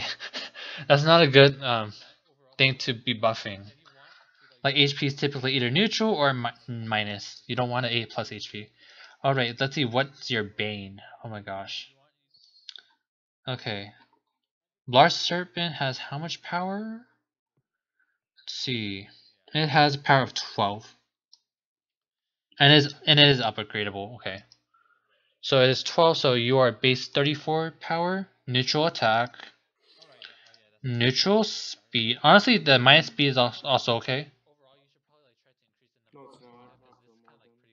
I mean, no, because the thing is, Morgan is a very enemy defensive unit. So so what it can do is that it can have like a QR set and whatnot, and it could be taking 2 attacks to be able to charge up its special. And by the way, guys, my phone died, so I had to charge that. So sorry for that. I'm gonna move Morgan over here to take up that empty space. All right. So let's see. It's neutral speed. What's its Bane? Oh, never mind. It's minus defense. Okay. Okay. If it's minus defense, it's for sure not going to be using your arena team. I hope, because the thing is, the way the arena team scores are made, it's built on like bins. So it's like from 145 to 149, 150 to 154. So now that you have minus defense, you're in the 149. You're total stats of 149, which brings you down 1 bin. So do not use this for arena ever. Okay, let's. It reduces your arena score. Like, had she had any other Bane, that would have been alright. Actually, wait, no, never mind. She has a super boon HP, and you have an HP buff, so it's at 150. Never mind. You have it. Your Morgan has both a super Bane and a super boon, so this just cancels out. So she is at 150. So that's, I guess at this point it's alright. But then since she has low BST, it's usually not so recommended. But then overall, I should be fine. It's unfortunate that you have a really bad IVs. I hold Morgan on an ult of mine. Oh, okay. Ooh, yeah. I did not pull Morgan. I'm sad. I also want to pull Crown, but I didn't want to waste orbs because I'm saving for the Choose Your Legends banner. Hopefully nothing else will tempt me until then. Well, anyway, let's continue. Chilling Win. What, do you know her IVs? Kind of sad. What? How bad can it be? Can it be worse than your, like, Fallen Robin? Neutral Morgan. That's okay. What are you talking about? Why are you so depressed? Because neutral. So? Better to have a neutral IV than like a bad IV. Like, do you want to minus attack Morgan instead or something? Actually, I pulled a minus attack Crom. Oh. Is this regular Crom or Cavalry Crom? Cavalry Crom. Oh shit. Oh shit. Oh, that's sad. Well, anyway, let's keep going. Mirror Stance 2, Guard 3. Is Guard 3 given? Did you? Okay, yeah, Guard 3 is given. Attack Ploy 3, and that's also given. So, are you just telling me to review like a base set? Okay, so this is a base set female Morgan. So I'm gonna assume that what you want me to do is you want me to give you a recommended set to continue from here. So let's see. Her speed isn't that great, so I wouldn't invest too much.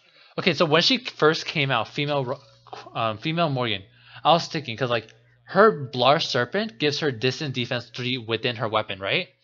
Grants defense res +6 during combat if foe initiates combat and uses bow, dagger, magic, or staff. So basically distant defense 3. So if you to do distant defense 3 on her A slot and give her distant defense seal, I don't know. This is kind of like a gimmick or whatnot, but she could get like distant defense 9. Oh my gosh, like +18 to defense, +18 to res. I mean, you can, but then I'm just thinking like at this point, which is amazing. She could definitely keep her mirror stance, which boosts her attack and res during enemy phase. But then like This is kind of like more gimmicky. Like it depends on whether or not you want to like are okay with dealing with archers as well. So if you were to have like increasing your defense by 12, so doubling it to 24, which is pretty meh, but then you'll go to 30 with like flyer buffs or tactic buffs. And then on top of that, you also have uh plus 18. I mean no, plus 16 if you're keeping mirror stance too. Plus 16 resistance. So you're up to 49 resistance, which is goddamn crazy. And that's just base. Like again, if you increase it to 55 with like flyer buffs, that's like 55 res, guys. 55 fucking res with a Morgan. And her base set already gives her mirror stance 2 and Blar Serpent. So all you need is like a seal. Like a distance defense 3 seal, which I assume a lot of people have. Like if you guys have gotten defense in the shop thing. Wait, what? The secret coin shop that's purchasable in defense 3. Yeah, that's definitely. So like if you don't have it, you could purchase it. So yeah, this female Morgan is right off the bat, she is built for enemy phase tanking. And like you could like nuke back with like an iceberg or like a glacis for sure. And also not only that, but you have guard 3. So if you're having your female Morgan deal with just distant units, then it's gonna be really hard for them to bring you down below your HP threshold, especially since you are a super boon HP female Morgan, because that means that you have a lot more HP to like cover that 30% requirement, or in like 20-30%. Wait, is guard 3 20% or 30%? Yeah, it's 20%, which is totally fine, because then it's gonna be really hard for them to deal with a female Morgan with like all these defenses. So that's like my ideal Morgan, like my fantasy Morgan right there. And you could like I like it depends. Like you could definitely keep attack point 3, but if you're in a flyer emblem, you could probably change that up to like either a fortify or a hone flyer. And she's honestly a really great blue unit, and also she's a permanent blue tone flying unit.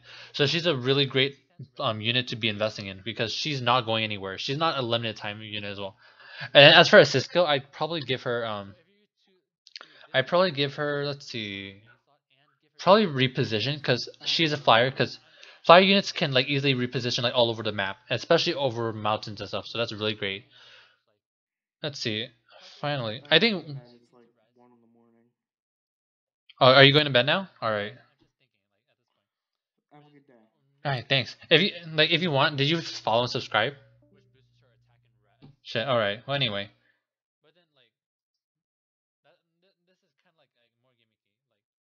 All right. Okay. Well, anyway, thank you for the co-commentating. But anyway, let's continue with your Morgan. So let's see. So yeah, for your Morgan, I definitely go with like a full-on enemy phase tanker. Like she would be amazing. And then finally, you could one thing you could probably do is you could also add in like maybe a guidance or like let's see, that flyer formation skill. Those are also doable, but then I do understand that those are also gonna require you to fodder off another 5-star. So that's under your jurisdiction. But anyway, that's basically what I would recommend for your set. Definitely tanking for sure. You're gonna be able to easily tank with this female Morgan, and you don't have to fodder off a distant defense unit if you want. And distant defense unit. You don't have to fodder a Celica or anything. In fact, you could just keep your mirror stance, because you're more suited to tank magic attacks. Like even if from like a dragon, you're still not going to be taking too much. So yeah, that's my recommendation for Morgan, for sure. Let's see. So yeah, that should be it for here. I think at this, yeah, so let's see. That should be good for my recommendation. If there's anybody else who wants me to review, I could definitely review. At this point, my phone, I'm still charging up my phone a bit. But if you guys want, you guys can easily join my Discord channel with the link down here. And if you guys want, I could also repost my link as well for my Discord. Or you guys can also just see it. It should be in my YouTube as well as my Twitch area. info area. So and just in case if you guys are wondering, I could definitely just post it up in here. To the chat you go. Alright. Wait. There's a Discord part. Let's see. At the moment, I'm probably going to only be able to do maybe 1 or 2 more reviews after I check to see if there's anybody else sends me a review request. Because my phone is kind of dead because like it's at 12%. So I'm just going to hope that I can survive a little bit more. I'm going to get that set up. So hopefully that's all good. If anything, let's see. What else do you guys want to? Let's see. Since this is also mostly based on Eirika's recommendations, I think one of the things I should end with is like just talking about how I will think about the Eirika build, along with her teammates, her tactic team. And what I'm gonna say is it's honestly a really, based on what I've tested out, and if you guys have been watching since the very beginning, it's a really great build set. Like, oh my gosh, she was able to tank hits without taking any damage from a lot of units. She took no damage from like any of the mages because she's built more for resistance. And if you want, you can also put distant counter on her. I just don't because I don't want to fodder off a Hector. But in any case, okay, let's see. We have 2 more reviews to give for I have 2 more reviews to give out, and I think I'll end the stream with these 2 characters. So, in order for me to preserve my phone and for me to not risk having it die, what I'm going to do is I'm going to save the images. Okay. I'm going to save the images, send it to my email, and then upload and all that stuff. So it's going to take a while. I apologize for anybody who's going to have to wait for that. Alright. And then 1 more unit. Okay. Now time to send and whatnot. Via email, step 1 is done. Step 2 is now ongoing.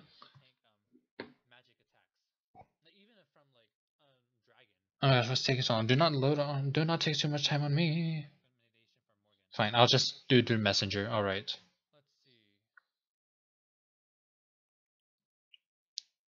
No, you take too long. Alright.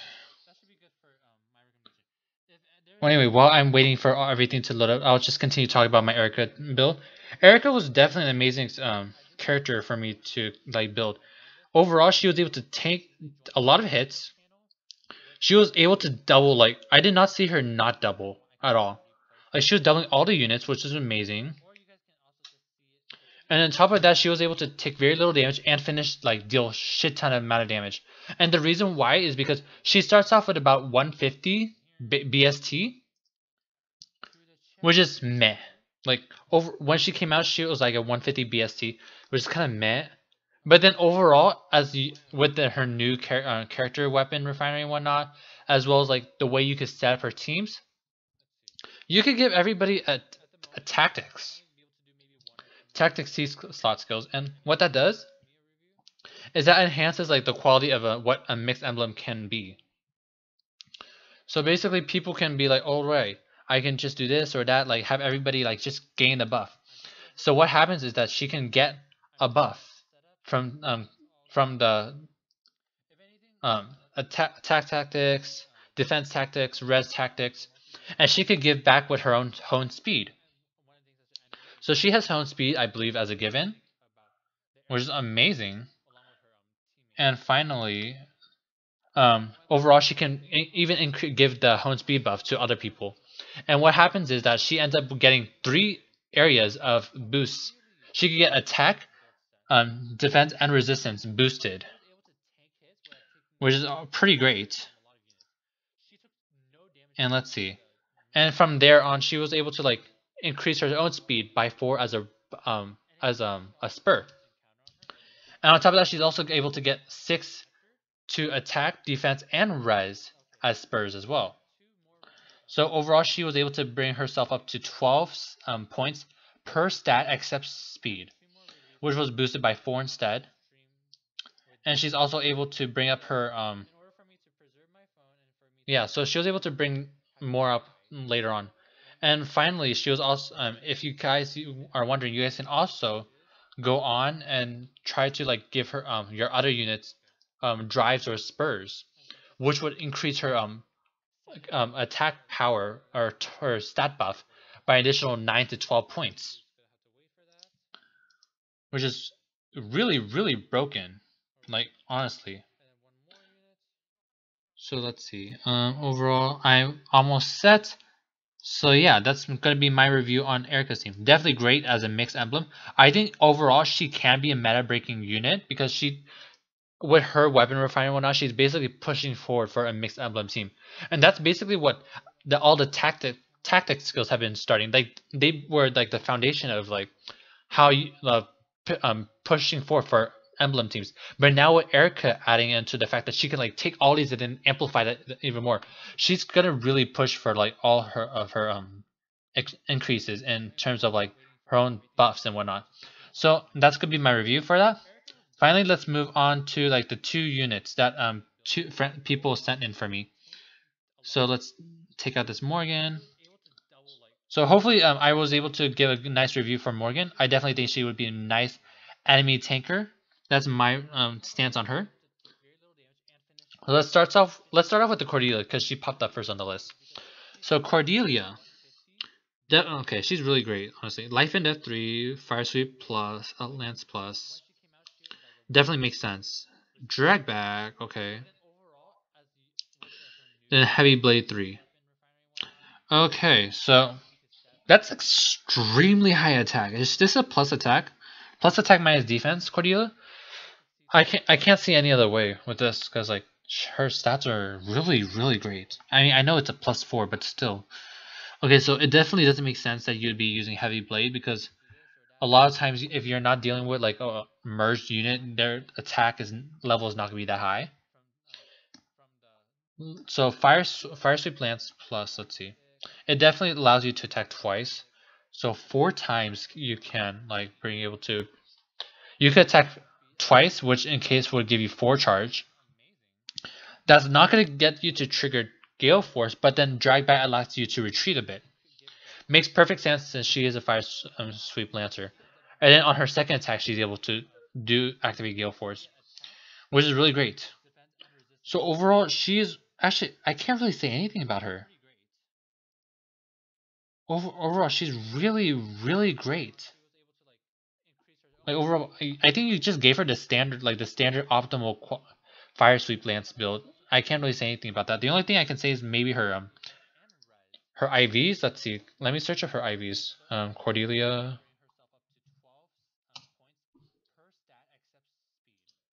Cordelia. Let's see. What are your stats?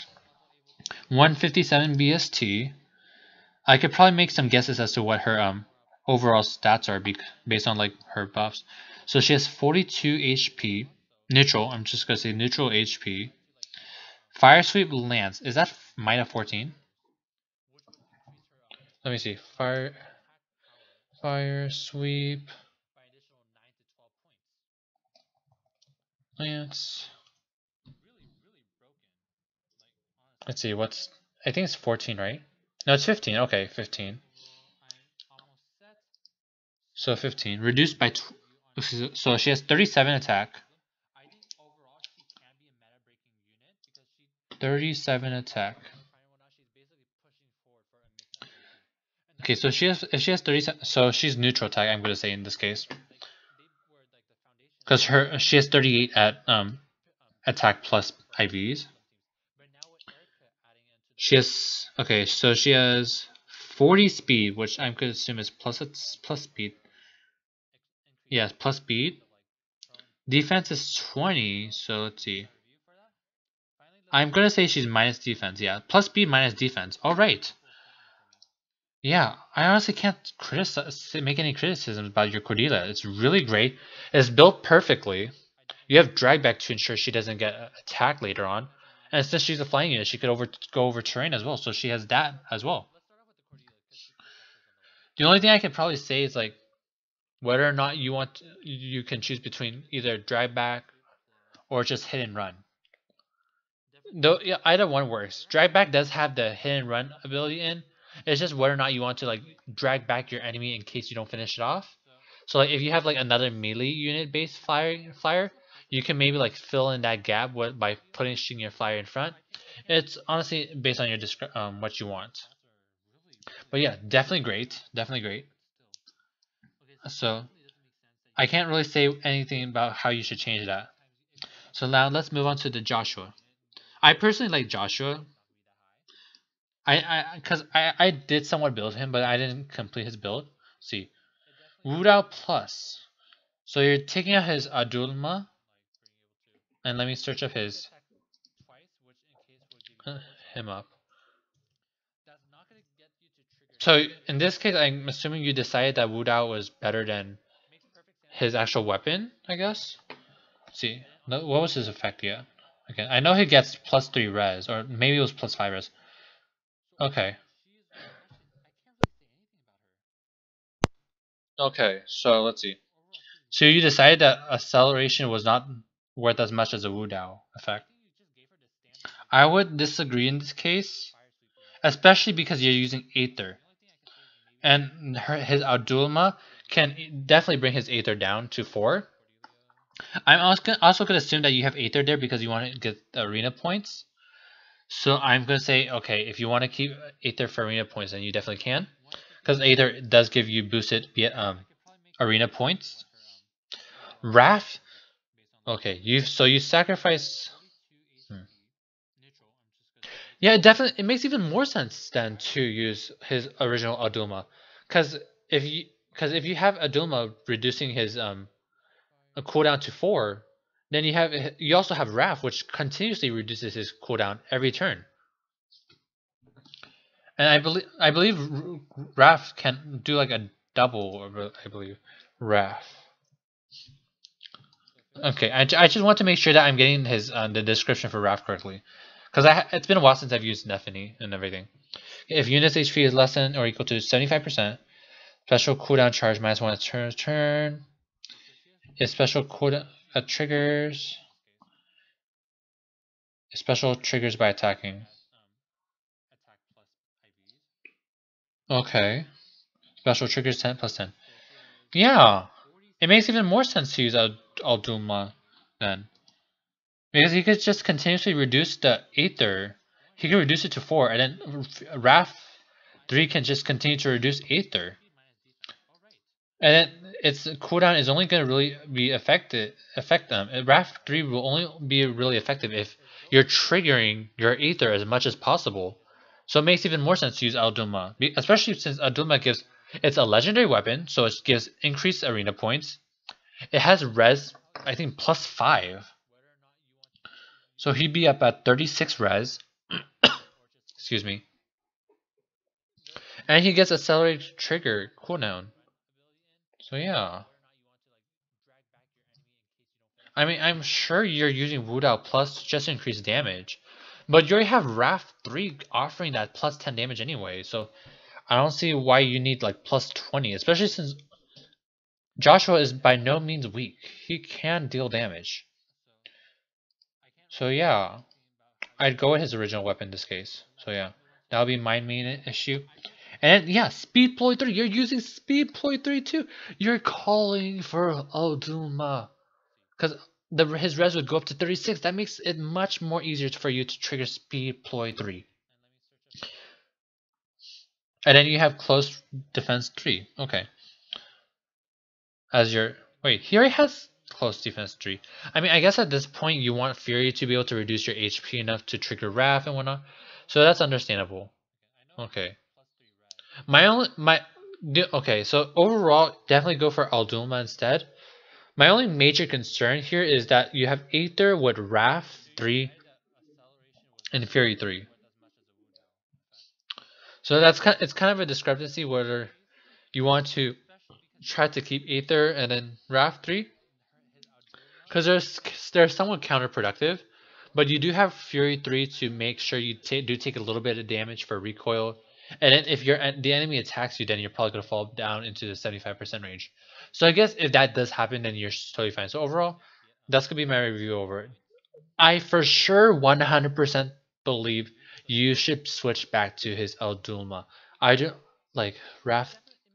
The Wood out. You don't need 20 additional damage when you have Raph 3. You already have 10 extra damage. He has speed too, so you can definitely go with that as well. So yeah, that's it for my. That's gonna be it for my review. Let's see. Maybe I could check for see if there are any more. Let's see. Okay? So I guess that's it for my review on that. Let's see. Did anybody else send me a request? No one else. Okay. So yeah, I think I'm gonna end the stream here.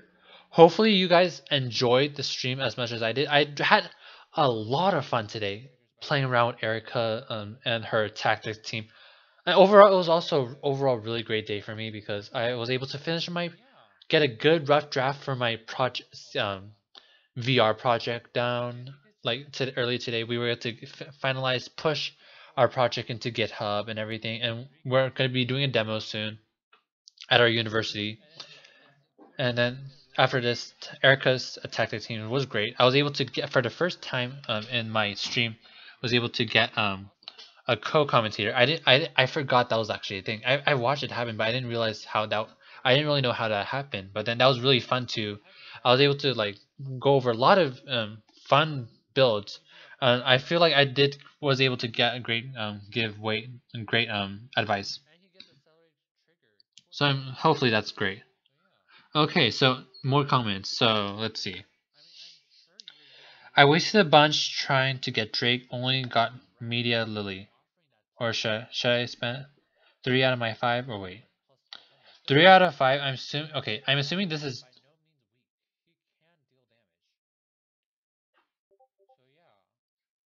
Okay. Wait, these are different people speaking, oh gosh. So, this person says, oh gosh, I feel bad. Yeah, I mean, like, FGO, they have their extremely low rates, like, 1% chance for a 5-star. Like, god, that fucks everything up. Okay. Gumio, are you saying you only have 3 quartz left? I mean, like, I prefer saving up, because, like, I prefer to save up because the thing is, the Jelcher banner is coming out soon, really soon actually. This should be like the next banner or the banner after. So, okay, for those of you guys who are watching, this is for Discord. So yeah, I definitely save for the next Jelcher banner. Save for Jelcher banner unless you have a specific character you want right now for at increase rates. Alright, my advice to you guys who are posting via Discord. Alright, so yeah, let's end this stream here. Thanks guys for watching. If you guys really enjoyed the stream, hit the like and subscribe buttons on YouTube, as well as follow me on Twitch. You guys can also subscribe via Twitch as well. That's another thing. But then, anyway, hopefully that was really great advice for anybody who came in. I'm gonna end the stream now because my throat is sore as fuck right now. So I need to take a break on that. And also, I'm probably just gonna like study a bit, and then after that, go to sleep since it is past midnight. Tears. But anyway, hopefully you guys enjoyed it. I'm probably gonna be doing another stream today because today is Sunday. So like maybe in the evening. So hopefully everything will work out that way. Well, anyway, good night, guys, and hope to see you this evening.